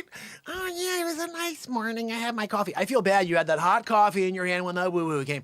You got that woo-hoo coffee everywhere, all over you, burning, melted skin situation. Had to see a plastic surgeon. That was on you. But look, you got to be prepared for a woo-hoo when you stop by Renaissance Man Show. It's just what we do here. You wake up, you walk into a woo-hoo, and you're like, I'm ready. I'm ready to take on the world now, right? There, woohoo situation. Zabrowski, thanks for coming in early today for that woohoo. No, you don't get paid double. It's just a single situation. You're doing it out of the kindness of your heart. The Grammy winner. I want to be paid for this one too, Mark. You drove up. That's on you. You know the show time is at 10 p.m. You're coming down to a midday show, hanging out, having lunch on me? You get me to buy you lunch? And then you're also expecting to get paid for your woohoo? Right, guys? The goal? What's that, Joanne? No, Joanne. Your lunch is paid for. You work for the show. This guy, he is he's a woohoo guy. A woohoo guy comes in just for the woohoo. You came in, I thought you were just coming to hang out today. You just wanted to get some real estate advice. I know you were thinking about buying. He's actually asked me, he's thinking about coming out of the city, coming up to Connecticut. I may help Zabrosk find a house out here, which would be a lot easier. Doesn't have to make that commute every day to do the woohoo. Yeah. But when Zabrowski puts himself out there, coming out here, a midday show to do a woohoo, I'm buying him lunch at least. You know what I mean? I don't care if it wasn't good. You asked for the chicken sandwich. It wasn't. It was dry chicken, Mark. Well, what do you want me to do? Call the chef? Oh, Zabrowski said that your chicken was dry. Yeah, good luck. You don't know Jim, the owner of that deli. He is not a nice man. He'll go crazy on the phone. He does this thing. No chicken sandwich for you. And when you get that, it's all over. George, what are we doing? I'm dying, Jerry. You get that going on? I got my, Ragala 2. I had to go get my Ragala 2. And they said, no Ragala 2 for you. And you're there, Zabrosk. You're getting it. And you want me to call in and chance that with Jim, the crazy owner? That guy's nuts. Crazy Jim, they call him. Slim Jim. Because he also steals cars on the weekends. Yeah, no, he's like the Slim Jim master. Got it. Let's go, baby. He's got a really cool, weird voice. Yeah, you'd like him, Zabrosk. He'd be like, hey, let's hang out. Let me do a woohoo for you. He would love it. I'm pretty sure Jim would love a woohoo. You know what? How about this, Zabrosk? I'm just spitballing. Why don't you give him a call and you could just throw a woohoo out there first and see how that goes, right? You really want me to try to get that resolved for you right now? And listen, you may have to throw a woohoo at him because I think he's going to be throwing things at us. I may get a no chicken sandwich for you situation, and then I won't be happy because that's the best chicken sandwich they make. I don't even know what your problem is. Dry chicken. You know what?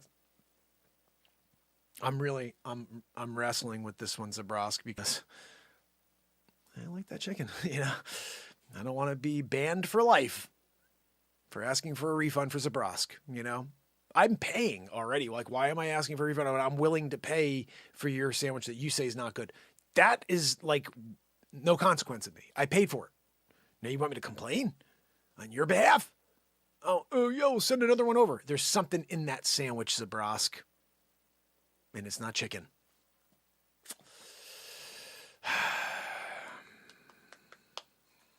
All right. Jim, Mark Pires, Renaissance man. Like, no, I appreciate you're a huge fan of the show. Look, Jim, I'm here. I'm doing it. Monologue situation. Renaissance man. Yeah, no, my sandwich was delicious, Jim. Best sandwich I've ever had. Calling about Zabrosk. No, I know. I told him you made an extra special one for him. I know. You know, no, it was fine. It was perfect, Jim. Best sandwich ever.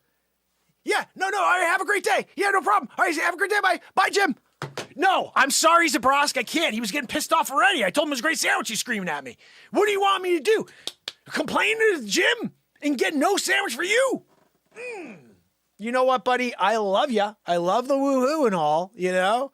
But maybe there's something wrong with your taste buds. Maybe you don't know what dry chicken and moist chicken is, because I got the same chicken. That was a pretty good chicken. All right? I think I heard like a little bit of when I was eating it. That's how moist it was. It was a fresh chicken. And you're there complaining about Jim's Chicken Shack. You know, when Jim opened his chicken shack and he started serving the entire neighborhood the best chicken around, you know, it was clear that, you know, you did not want to complain with Jim, because if you do, you get a lifetime ban. You don't want a lifetime ban from Jim's Chicken Shack. Oh, I'm going to get some wings today. I'm sorry, you're banned for life. But why is it? You complained about Zabrosk. Oh, that's right. I called about Zabroski. He said dry chicken. You never say the words dry chicken to Jim, the owner of the Chicken Shack. Unless you want to. Yeah, exactly. You want to ban a life. He goes, unless you want to ban for life? Yeah, exactly, Zabrosk. Unless you want to ban for life. I'm not interested in a ban for life. Okay, I'm here. I'm doing it. Renaissance Man Show. I like my chicken from Jim's Chicken Shack. Someone better open up a place called Jim's Chicken Shack now. I'm just saying, that's a good name. Open up the Chicken Shack. The Chicken Coop. Jim's Chicken Coop. He's got it. He's doing it. He sells eggs, too. Like, if you're ever looking for a dozen, he sells 9. You're only able to get 9 from Jim. And if you complain about the 9, ooh. All right, good luck on that one, you know? Yeah, I know, Zabrosk. Zabrosk goes, no. Don't complain about the 9 egg situation, you know? No, Joanne, I know it takes you a good 9 eggs to just get full. I get it, you know, but still, you're doing a 9 stack. You're going to get a 9er. You know, we got rid of the term dozen. Went with a 9er. Oh, hey, Jim, you got a 9er? Sure, here you go. It's a weird, like, egg carton situation, too, where it, like, comes out with a middle finger at the end, with the last, you know, egg is, because usually at the 8, you're good. You know, it's a nice square box. Now, you did a 9er.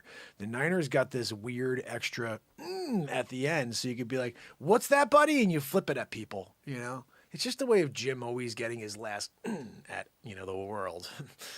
He's like selling 9ers. You should see his commercial. It's freaking awesome. He's holding them in both hands. He's like, come on down and get your 9ers. And he's flipping the bird. It's the bird. He's flipping the birds, you know? Look, guys, I got my 9ers. And he's doing it. He's holding them up, you know?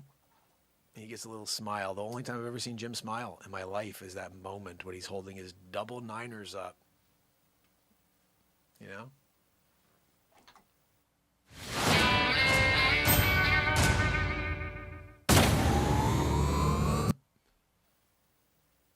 Jim, Chicken Coop.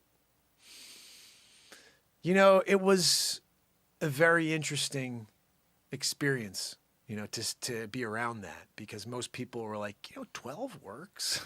We're just going to go with the dozen. You know, it's easy to say. It rolls off. Hey, can I have a dozen eggs? No, I'm sorry. And Jim was like, we're doing something about that. You know, I'm giving the old FU to the dozen situation. I was like, what do you mean? He goes, I'm doing a 9er. A 9er? When he showed me the egg carton, I get it, Jim. I get it. Especially because he did it sideways. Like, so eggs usually go up and down, which they do for the 8, but the 9th goes sideways. So it's extra long. He's like an extra long finger, you know, just giving that old, hey, how are you? Why don't you go, you know, here you go. This is what I think of you. The commercial. Oof, priceless. I'm going to find, let me see if I can play it for you guys. Oh, I may have to. I'll track it down. I'll play for you tonight. I know I have it. I know. He's holding it. Oh, I hope you guys know this is the best. These are the best eggs in the world. I got these Niners. These Niners are for you. You know, if there's one thing I want to say to you, it's this. Check this out. This is a Niner right here. Nobody does dozens anymore. We do a Niner, and we take $1 off as well. So you get $1 off, and you get a Niner. And you could send it to the person you hate most as a gift. Take the eggs out first. Fill it with sand. Dynamite. Whatever. That's on you. That's part of the commercial. You'll see. I mean, that part was what got it kind of like on the red flag situation, you know, with the FCA, FD, CDC. I don't know who it was. Somebody was on to it, you know. They were like, you know, we can't do that.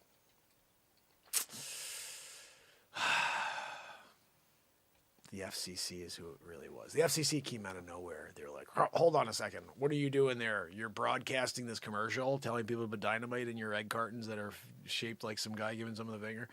We don't do that here, sir. We use dozens. Dozens? There was a case, you know, the case of Jim's chicken coop against the dozens. That was a thing. People got really upset because Jim tried to get rid of the dozen. Like, everybody wanted dozen, and Jim was like, nope, we're bucking the system. You know? Comes out with the dozen situation. It became a movement all of a sudden on Twitter. I saw a TikTok trend where people were doing the dozens. They're like, yo, Jim! And they do it, you know? And then they were getting like FYP situation where all of a sudden the entire world is watching, you know? And they're like, I want to get one of those egg carton situations. And they start ordering them in bulk. You know, Jim did well that summer. You know, it was the summer of Jim's chicken coop. And then when he got billboards across the country, ooh, that was the best. And he's holding his eggs. Forget about a dozen. Get yourself a Niner. He goes, these 2 Niners are for you. I mean, like that, you know. Someone tells you what kind of eggs you should get. You tell them to go 9 themselves. Bang, biggity boo it, you know. And you're holding it up. You got it. It's at Kroger's. And when you walked in, and it's like right there, instead of being flat where they stack them, they have them up and down like a champagne, you know. So it's like, look at that. That looks interesting over there. You know. So I've got my essay written, and I've been working on it for about a week. So now I'm going to show you how I use Grammarly to edit. Okay, so here's my essay, and I'm going to click through Grammarly suggestions in the right panel. Your sentence may be unclear or hard to follow. Consider rephrasing. That's true. This is much better. You know, I didn't know my writing contained so many run-on sentences until I started using Grammarly. Okay, this paragraph may be too long. Consider starting a new one here. It is too long. And that is the perfect spot to break it up. Let's add a comma here. You know, affect and effect always get me. Okay, so now we're done editing, and now it's time to check for plagiarism. And looks like I forgot to add a citation here. It's good looking out. You know, Grammarly gives me peace of mind when I'm writing, but what I like more is that it's also teaching me how to write and communicate better. So if you're a student, you're gonna be happy you got Grammarly.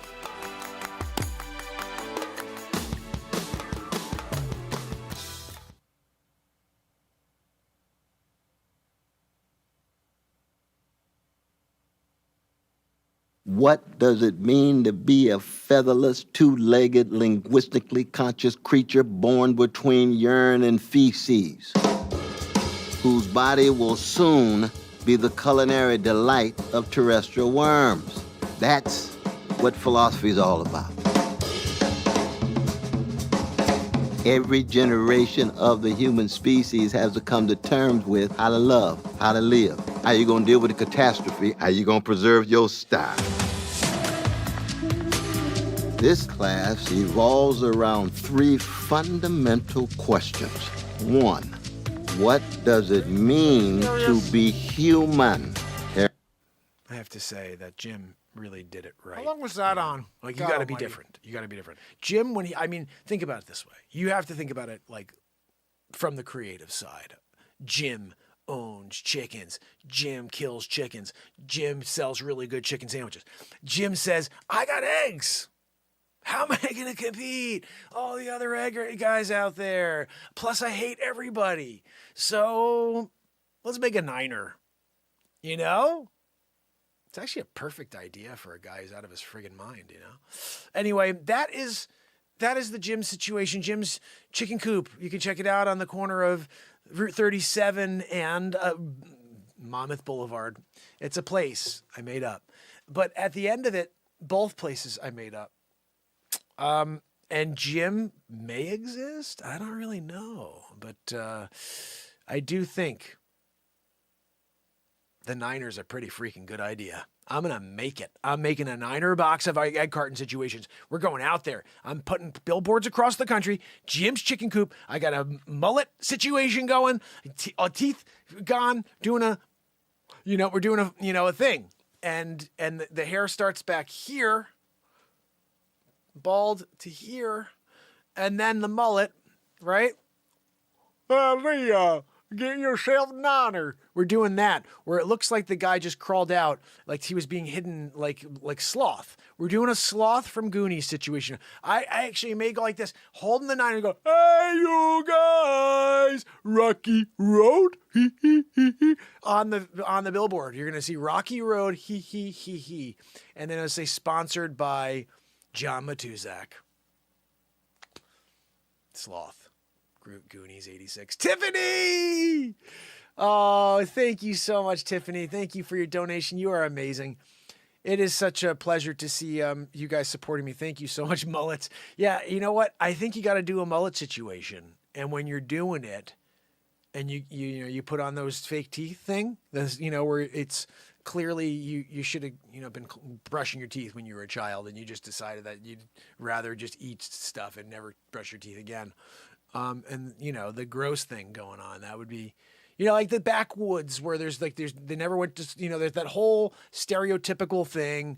That's what I got to be clear, because you don't want to ever offend anybody, but it's the stereotypical in the backwoods, never went to school, never met a person in their lives type of situation. And they come out of the woods and they're just like, hey guys, get yourself a niner, and you're doing it. That guy made a killing, never came out and met a person in his life. Now he's a multi-millionaire. Oh, look, I was living in the woods eating friggin' rats and whatever else, a carcass that I could find, I came out, I found these couple of cartons. Someone took a picture of me doing a niner situation in the double-decker. Hey, you guy, you're doing a Rocky Road. You're doing it. All of a sudden, billboards, mullet guy. Everybody wants to meet the mullet guy. He's at national events, but masked, not because of CV, just because of the smell, coming. But so he's doing it though. He's there. He's shaking people's hands. They're like, mullet guy, we loved you in that film you did coming out of the woods, And he's like, I loved it. He's like, gods, I'll give you a niner.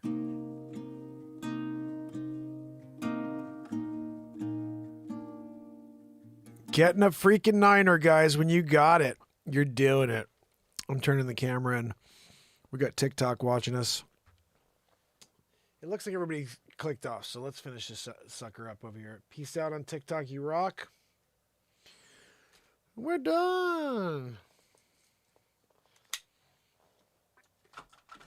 Just want to make sure there's a broadcast every day on TikTok as well, guys, Even though it's still something, it's hard to get anybody to see any of the content on any platform.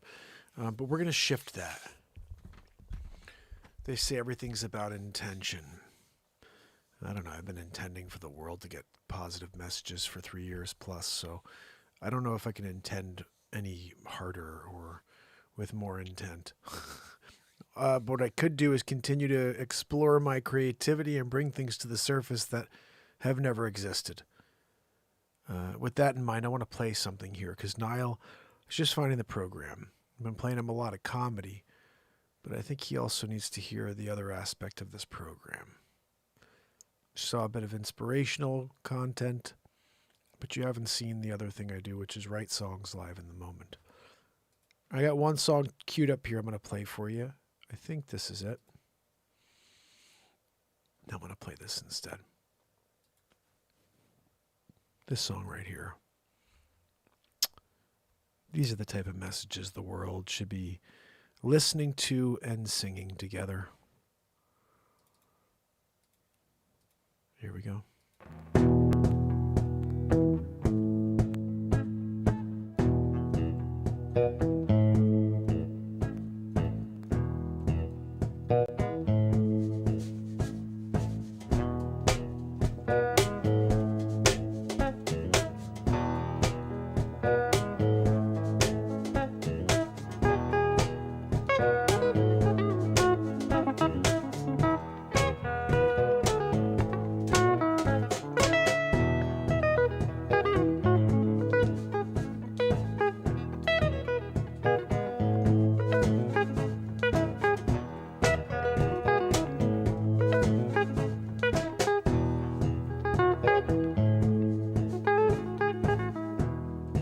So hard to leave this place.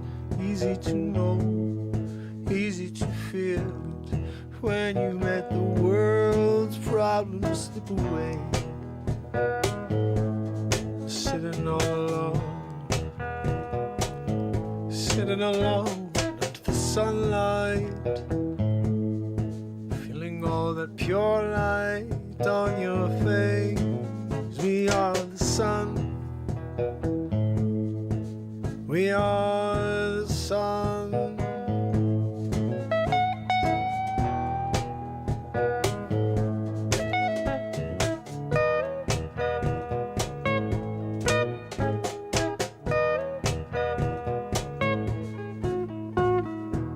We are to be sitting in the sun.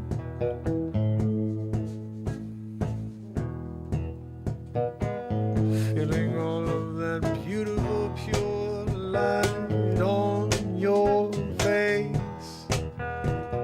Place all that negativity, yeah. You got it all inside you. It's a drain you. It's holding on to your core. You can't get rid of it.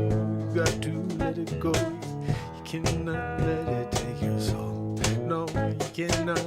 Let it be a part of you. You need to detach it from your everyday. Show up and we'll help you with that. Yeah, we'll help you with that. We are the sun. When it's dark outside, we'll be the light.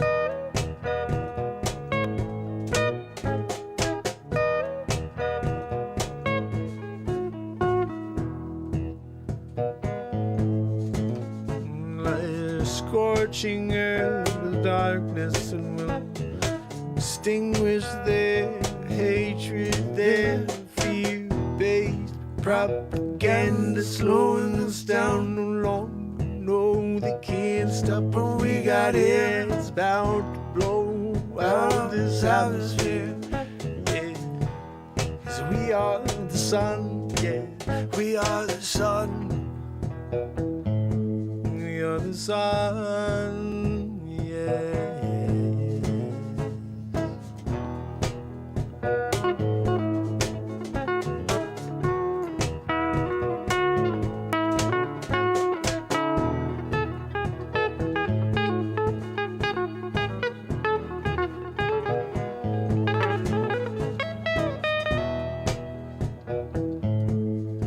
We are the sun. We are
outside will be the light. Baby, yeah.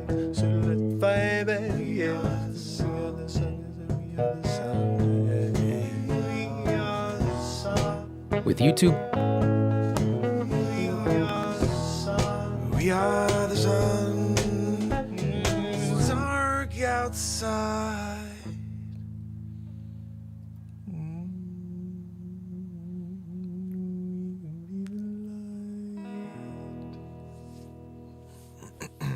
So, Niall's into metal. Now, I'm not a metal musician, as you know. I play a Les Paul, and I play more blues, jazz, rock, funk. But there have been some songs. Every single song is different. Everything is written live in the moment. And early on in the year last year, we had a request come in from our brother Keith. Hey, Mark, can you play Painted Black by the Rolling Stones? And if you guys were here that night, you would have remembered what my response was to Keith, which was, I don't freaking know what song you're talking about, buddy. So instead, I'm going to play you and write you a song called Painted Black.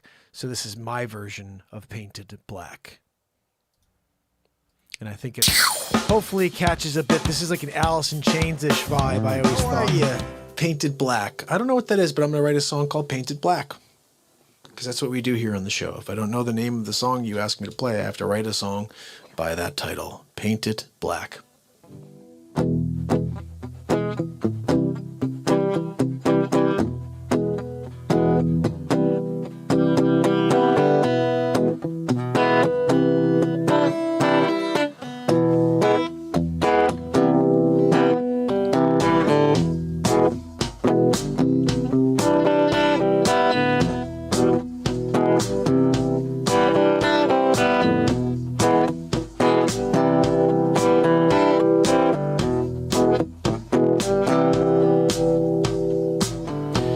Go out late at night, looking for the moon to rise.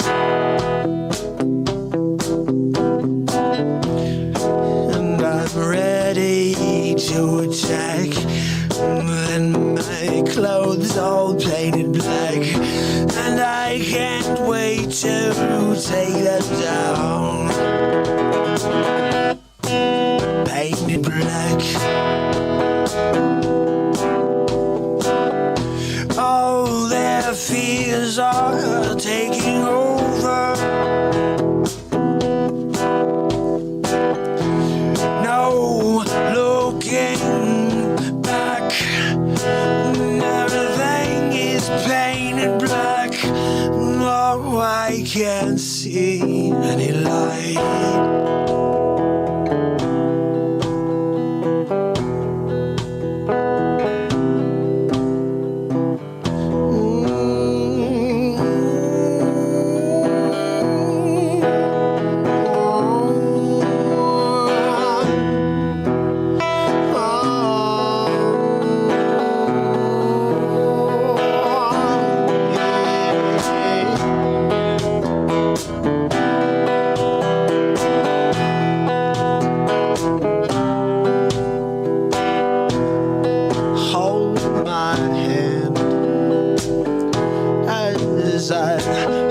Myself up, I can't stand alone.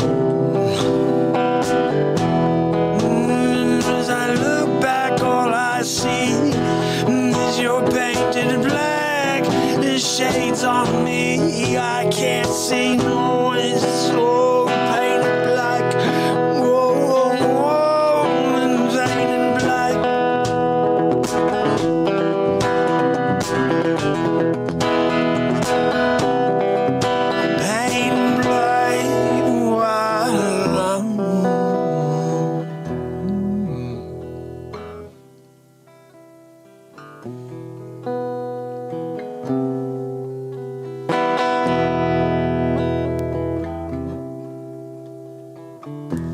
Dogs out holding back. I'm not ready to attack. things I wear, glasses, gold and black. I can get through it, plain black. God doesn't attack, nobody's getting back there. Painted black.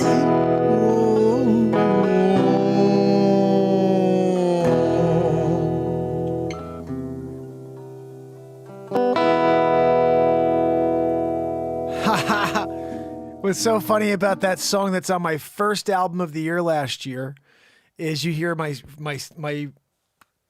freaking phone was ringing in the last 5 seconds of the song. How crazy is that? So Niall, what's cool about this when we do these things is they're in the moment. So every word that comes out of me happens live. And the new thing, which is great about all the newer songs, is all the lyrics are at the bottom. I only started doing that like maybe, 4 months ago. Before that, you just have to listen to really hear the words, but they're all just as powerful. And what we do here is we connect to the moment. I talk about this often because it's very important to understand. I've never had a script. It's been 1,107 days in a row, and I do 2+ hours every day. We did 8 hours, 37 minutes on my 1,000th day in a row. And those 156 songs last year, 155 of them were written live in the moment on this show. Live looped, all of it happened right here. There's like 4 here that I haven't released. Listen to this.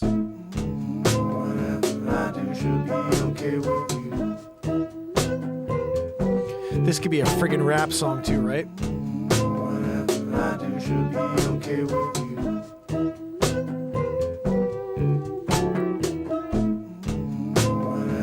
I could just hear someone getting crazy on this, be like, yo, get the chillin', get down with the feeling. Gonna get down, cause you go what? But you get when you go with the feeling. You get down with the dancing on the ceiling. Yeah, everybody know when we get round down, sit to the down with the juke down. I don't know what the hell to say, but it would be pretty cool if I had something to say.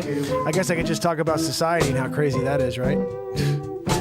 You got Dr. Facce, he's gonna tell you to look the other way every day. Gonna say one thing, then it's the other thing next day. What? They push the goalpost down.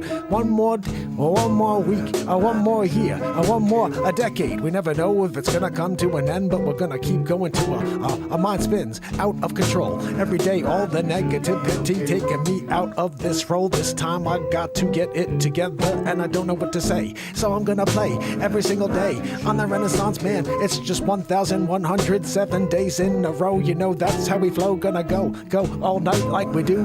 Whatever I do should be okay with you. Yeah, whatever I do should be okay with you. I gotta release this album. So this month we release an album at the end of the month. I've already got 20 songs or so on my phone, so I don't even know if I have to write anything else this month, but that's one that has to be released still. Anyway, let me play something else here that I'd found for Niall. I'm playing everything for Niall tonight. Niall's new to the show. We have to share some of the things that he missed. Cole, and he likes metal. Trying to find things that have a vibe that are at least like, like this one right here, man. I love when I came up with this one. Hi, I'm Nicole Hockley from Sandy Hook Promise. I know this is hard to hear, but it's...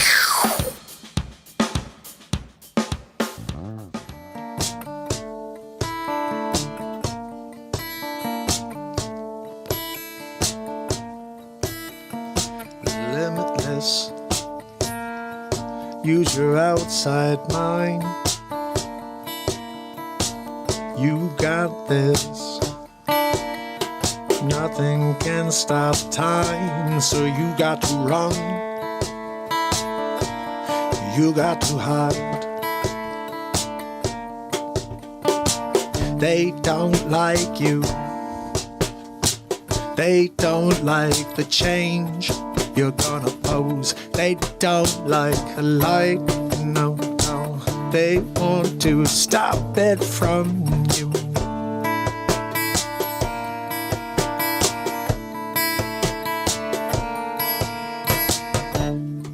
Take hold of yourself before it's late, and you cannot wait. How did you live your life? What did you do? Did you give or did you lead with the knife? You can't can't take back what you've done. You just can't try to make it right. Every night, make it right.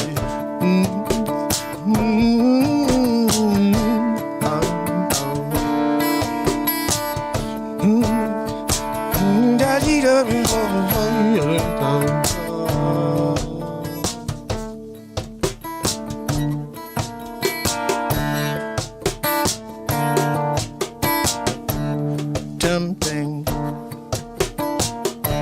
your offer, I refuse.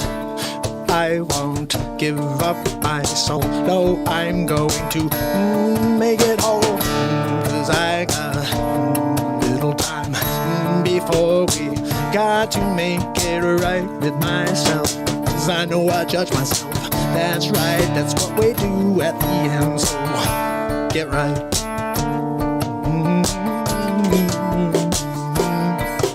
Get right with yourself tonight, every night.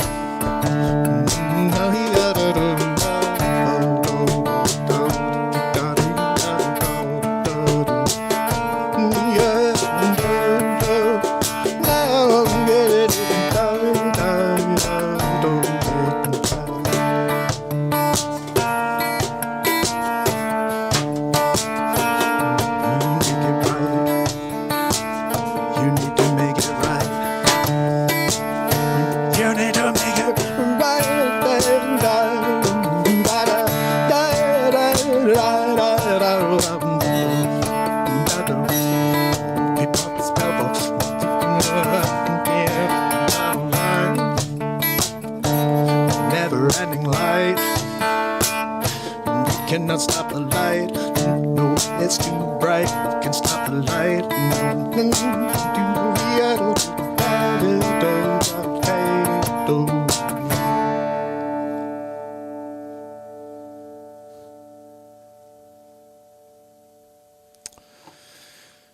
Throw the freaking pick.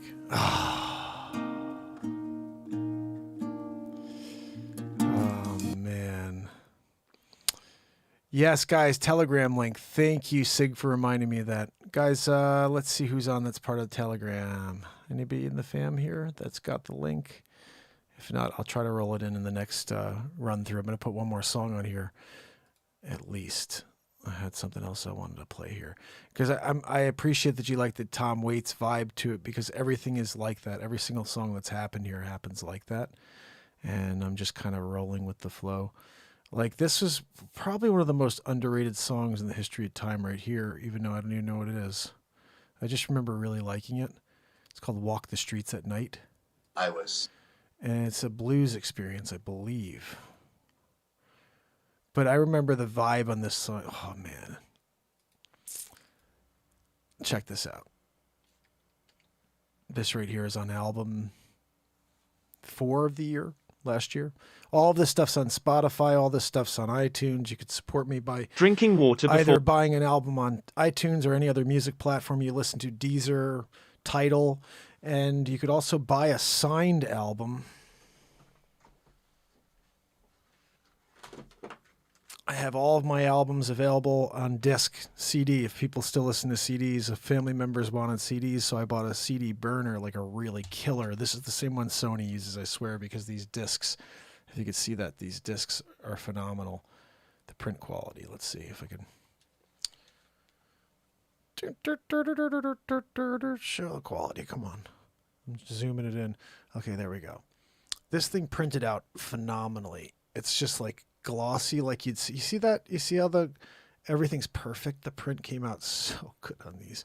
So this is album 11 of 2021. There's 12 albums from the year, including my first Christmas album. And this is with the disc. I signed all of them, and they're ready to go. So all you have to do is order an album on my website, and I'll ship them out the next day if they're printed. I have like 6 of them printed so far. I got one out to Red Storm the following day. So anyway, I'm going to play this song right here called Walk the Streets at Night. Let me know what you think.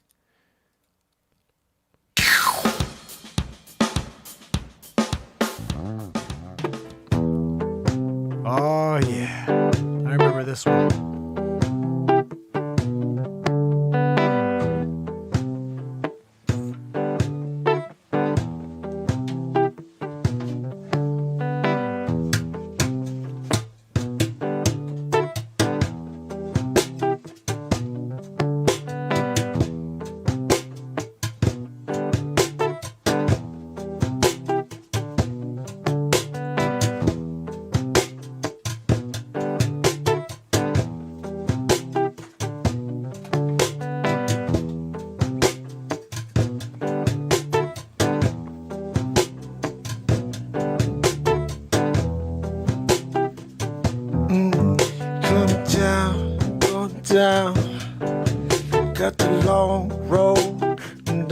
to the shoreline. I can figure if I'm gonna make my way there, I'm gonna try, gonna run, gonna hide.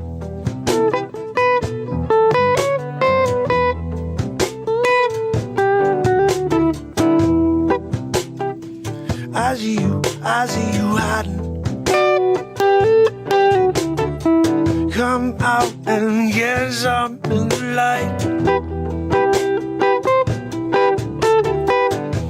'Cause I can see you with all the hatred in your eyes. Why don't you drop it and come out and smile and live a life?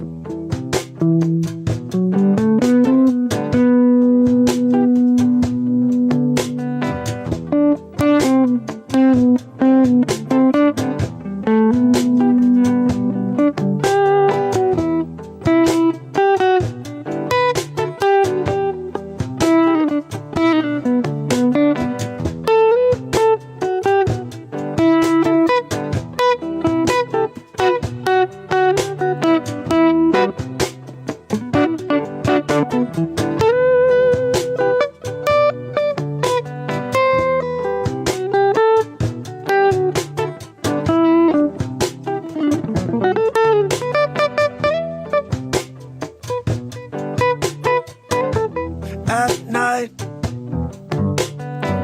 the waves crash on the beach, and I can smell the way it feels to be out at sea, and I can't get mistaken, feeling like I've been there before. Anybody gonna go there?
I promise you, you're gonna feel better. You're gonna feel better.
Hey, check this out. So that wasn't Have you the ever song I felt thought like it you have was. guitar ADD? It was not the song I thought it was. It was cool, but it's not the one I was thinking. Is Sid still here? My brother Sid is still here. I have to play something for Sid. Sid loves more than probably most of the other songs. There's one that's really upbeat, but there's another one here that I wrote in the midst of doing the Batmark vs. Supermark music movie. So I've done 4 feature films this last year. And it's actually in the last 6 months. And I have to say it's from April until now. We did 4 movies, and we've done the start to many more. But we did Batmark versus Supermark first. I'm literally dressed up as Batmark and Supermark. There's a feature films playlist in my playlists. If you guys want to see my feature films, please watch them. They're blind. You literally sit on a pee pad for some of it. I think anybody who's seen them will agree they're so silly, and for some reason, they're very cohesive. And it's weird because I don't have a script. I do it all live in the moment. The one that's, to me, most impressive is the first one because on Batmark versus Supermark, there's so many scene changes. There's so many different ideas that come together in one. On screen is 3 different people with Sonny the Fist in the corner. There's like 4 people on the screen. It's crazy. And that was the hardest thing I've ever done, except for the fart in the elevator. That was another thing that was fun, but it also took me a little time. Which, by the way, I'm going to be dropping shorts of the fart on the elevator tomorrow. If you guys have seen that before, tomorrow there's 6 parts. Actually, I think there's less than that. But I'm going to be dropping them tomorrow, and I think that's some of the funniest stuff I ever did. It was an idea I had when I was 19, and I brought it to life. It didn't get many views when I dropped it as a full clip, but I'm going to drop it as shorts, and let's see if it gets out there. It's so crazy funny. And I'm on screen as 3 people for that. There's 6 parts. I'm gonna cut up all 6 parts, I believe. So anyway, bottom line is I'm gonna play this song. This is a song that I wrote during Batmark vs. Supermark. Sid loves this song so much. It is on album number 5 or 6 for the year, and you could pick all these albums up, like I said, on iTunes. And if you do want a CD, you can order any of those on my website, and I will get them out to you. So without further ado, Danger in Peru at sunset. If I want to add it to the mix here. Here we go.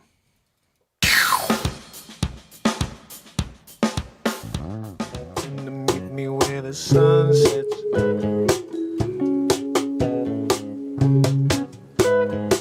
Yeah, just stick with me, the sun sets. Yeah.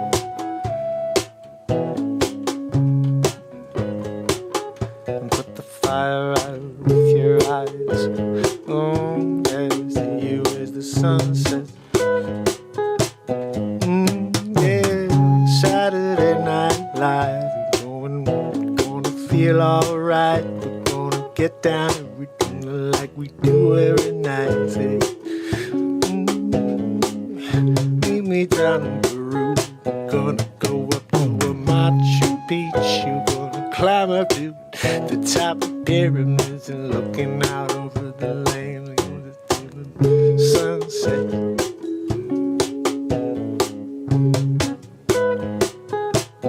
See you as the sunset.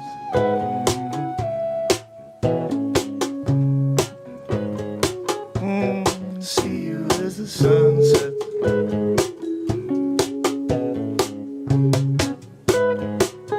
Said you meet me as the sun sets.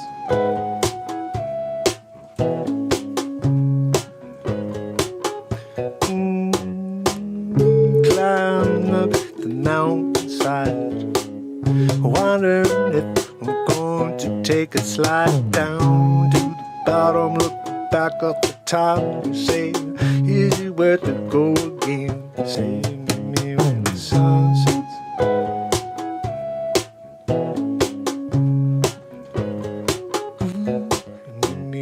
Sunset.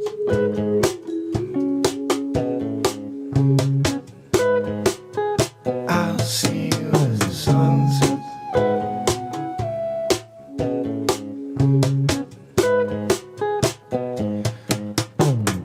I've been traveling all night. I can't find a safe ride. I'm worried, looking over my shoulder, wondering, is that guy coming for me? For say the sunset.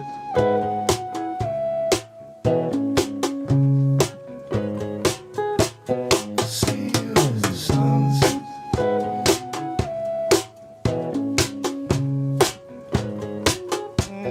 See you as the sunset.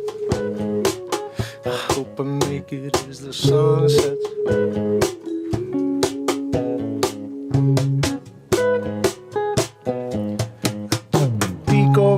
Shoulder look, now I see he's coming over. Don't know what to do. I'm gonna run as fast as he could do. Going up and going through the night. Gonna find my way, gonna be alright. And bring you to the top of where the sun sets.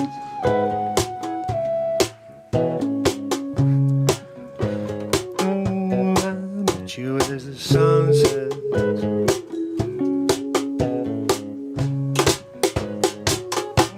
I see you when the sun sets, yeah. See you when the sun sets, yeah. Yeah. I see you when the sun sets.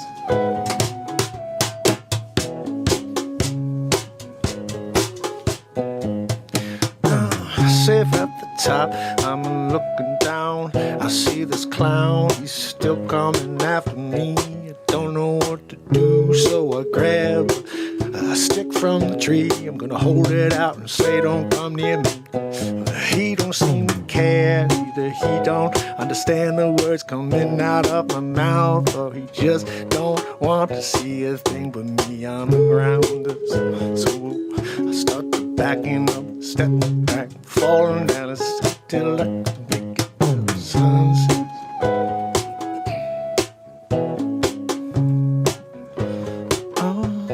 Make it till the sun sets.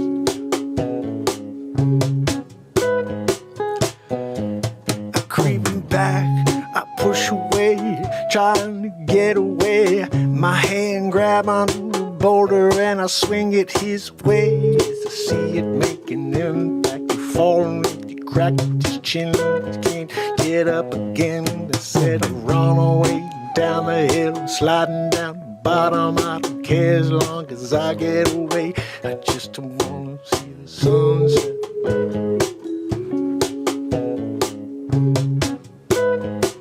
It's coming to me as the sun sets.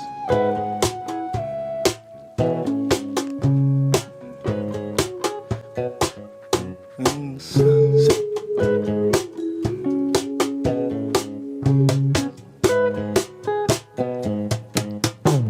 Just me and you down in Peru, Machu Picchu, standing up over the clouds, looking over the sunset.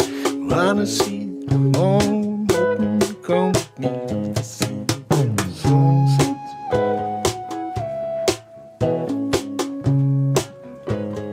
Hey, see you as the sun sets.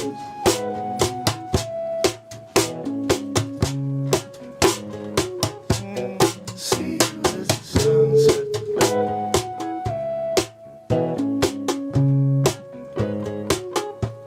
See you as the sun sets.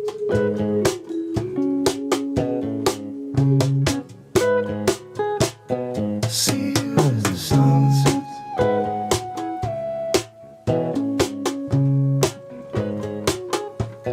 See you as the sun sets.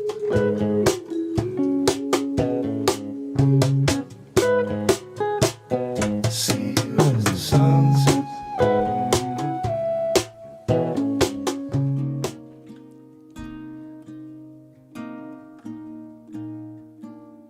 See you when the sun sets. So that one was basically just an improv off of a piece of music that was out, in the last piece of music from Batmark versus Supermark. So it's definitely worth watching those movies if you could go for a laugh. And again, there's over 1,800 pieces of content on the channel. So just expect whenever you need anything, there's something here that you can listen in to enjoy. And tomorrow, that's right, we do it all over again. I saw back and forth with Dr. Weasel Fauci and Senator Rand Paul today. That was interesting. You know, I don't know what's true and what's not anymore, guys. But some information came out with Project Veritas that looks pretty damning.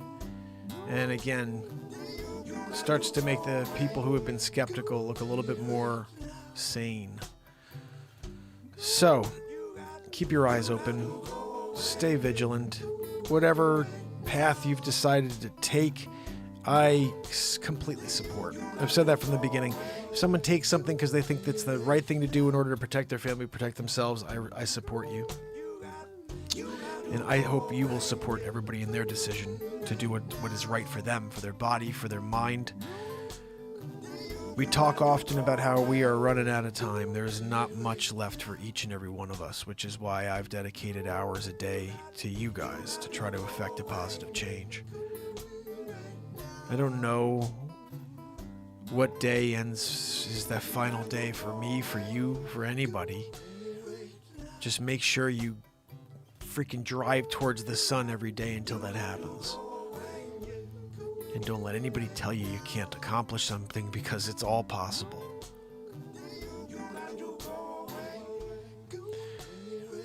One of my motivational pieces of content here on this platform is about the word impossible. The word impossible is a lie. It's one of the first lies ever perpetuated on society by saying that something is impossible. What you need to do is put an apostrophe and a space into that word and take every scenario in life and look at it as I'm possible. If you asked me 2 years ago, hey Mark, do you think you could write 156 songs in 1 year and release 12 albums in 1 year, Mark? I would have said, are you freaking kidding me? No way. Until January 1st, 2021, when I said, I'm going to write an album a month this year, and we're going to do a Christmas album. I wanted to do an album a month and a Christmas album, which would have been 13 albums, but that was just an insane amount of music. I realized right at the end of December, I could have released an instrumental album, but I was like, no, there's too much already. And now 156, not many people heard most of those songs. Let them breathe. We did an album a month last year. And that's an insane amount of production.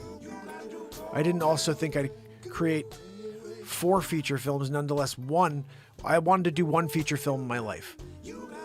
I never said it was impossible to do, and I did it. I would have thought it was impossible to do 12 albums in 1 year. But now I have it in my mind that it is very possible. I'm going to do it every year for the rest of my life.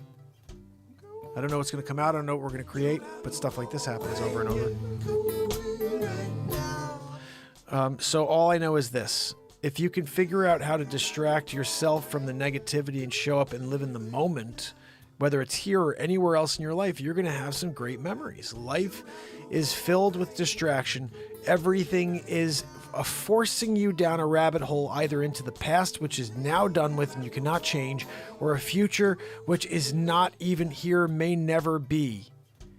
You have an opportunity to step into this moment and make something magical happen with your life. And that's all. That's all you have. Because everything else is a mirage. It's a distraction. And gosh, is it amazing at distracting us. We're conditioned our entire lives to review the things that we did wrong and to, be hard on ourselves about the mistakes. We need to redirect from our failures, and we need to drive towards the things that we're good at. But failing is part of success. You cannot find success without many failures. Those failures are micro failures, because you really aren't a failure. You're continuing to discover new channels within yourself, new opportunities that never existed before. You start to show up and understand how everything in you works. It takes a while to feel comfortable in your skin, and not only that, but to totally feel like it's yours. Everything within you, including your mind, is something you can access. The code is yours to access it. But for a long time in our lives, we're very confused. We're not sure how things work, how our mind works, who our friends are, what's real and what's not. It takes living. It takes being screwed over by people a few times in order to understand how to really detect your true friends from your enemies and the people who pretend to be friends, the pretendemies. You know, it is a roller coaster ride of an existence that we all share. And nobody has it any different than the other, except some people have money and others don't. That's the difference. Some people have good health and others don't. That's the difference. But we are all humans, but we have souls inside ourselves that I believe came from a source. And that means at the very beginning, you and me were brothers and sisters. So I don't want to hear about division anymore. I don't want to hear about how these people should be categorized like this and those people should be categorized like this. We are souls. We are one. We should become one again. And when we do that, this world is going to freaking shine. And until then, it's going to continue to wither. And I'm sick of watching this world wither on the vine. I want to see some new growth. I want to see some light shining from people that I walk by. I don't want to see so much defeat and misery in the world. I keep showing up trying to beam out some love, hoping that maybe somebody will get it. That we are meant to be one. We're not meant to divide. We're meant to shake each other's hands, look at each other in the eyes and smile and build each other up with positivity. There are way too many people pushing others down on the way up. I want to lift people up when we go to the top together. That doesn't happen, though, if we can't ever get through to the dying world. So, all I can say is that I'll keep showing up for you guys. I'll keep showing up to just beam out whatever the moment wants me to create, whether it's a piece of comedy, a piece of music, or a piece of this. And I won't give up on the certainty that all of this is not for naught.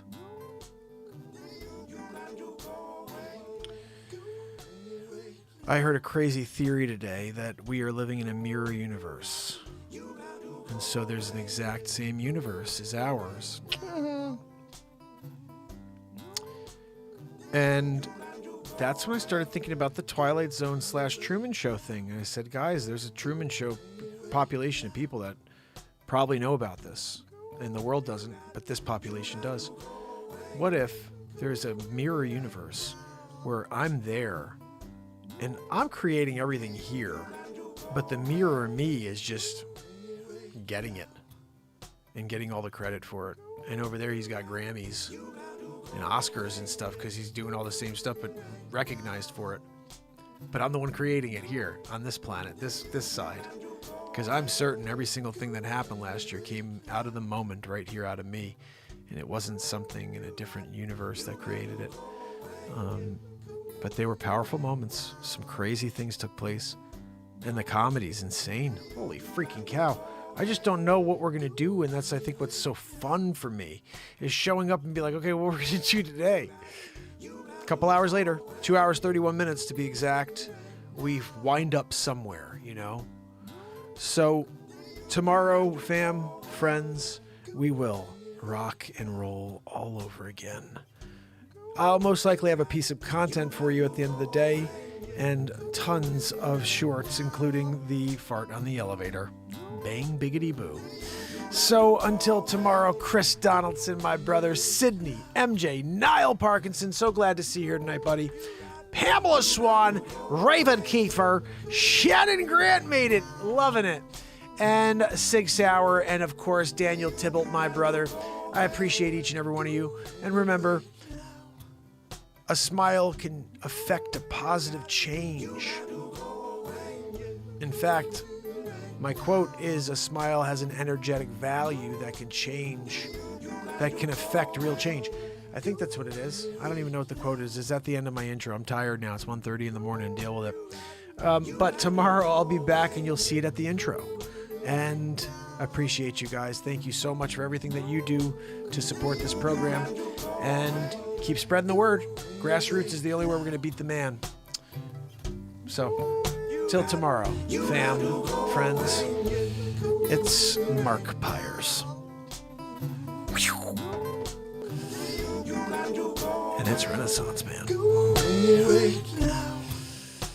I love you guys. I'll see you tomorrow. You got to go away. Yeah, yeah, yeah, yeah. You got to go away. Till tomorrow, fam. Have a good night.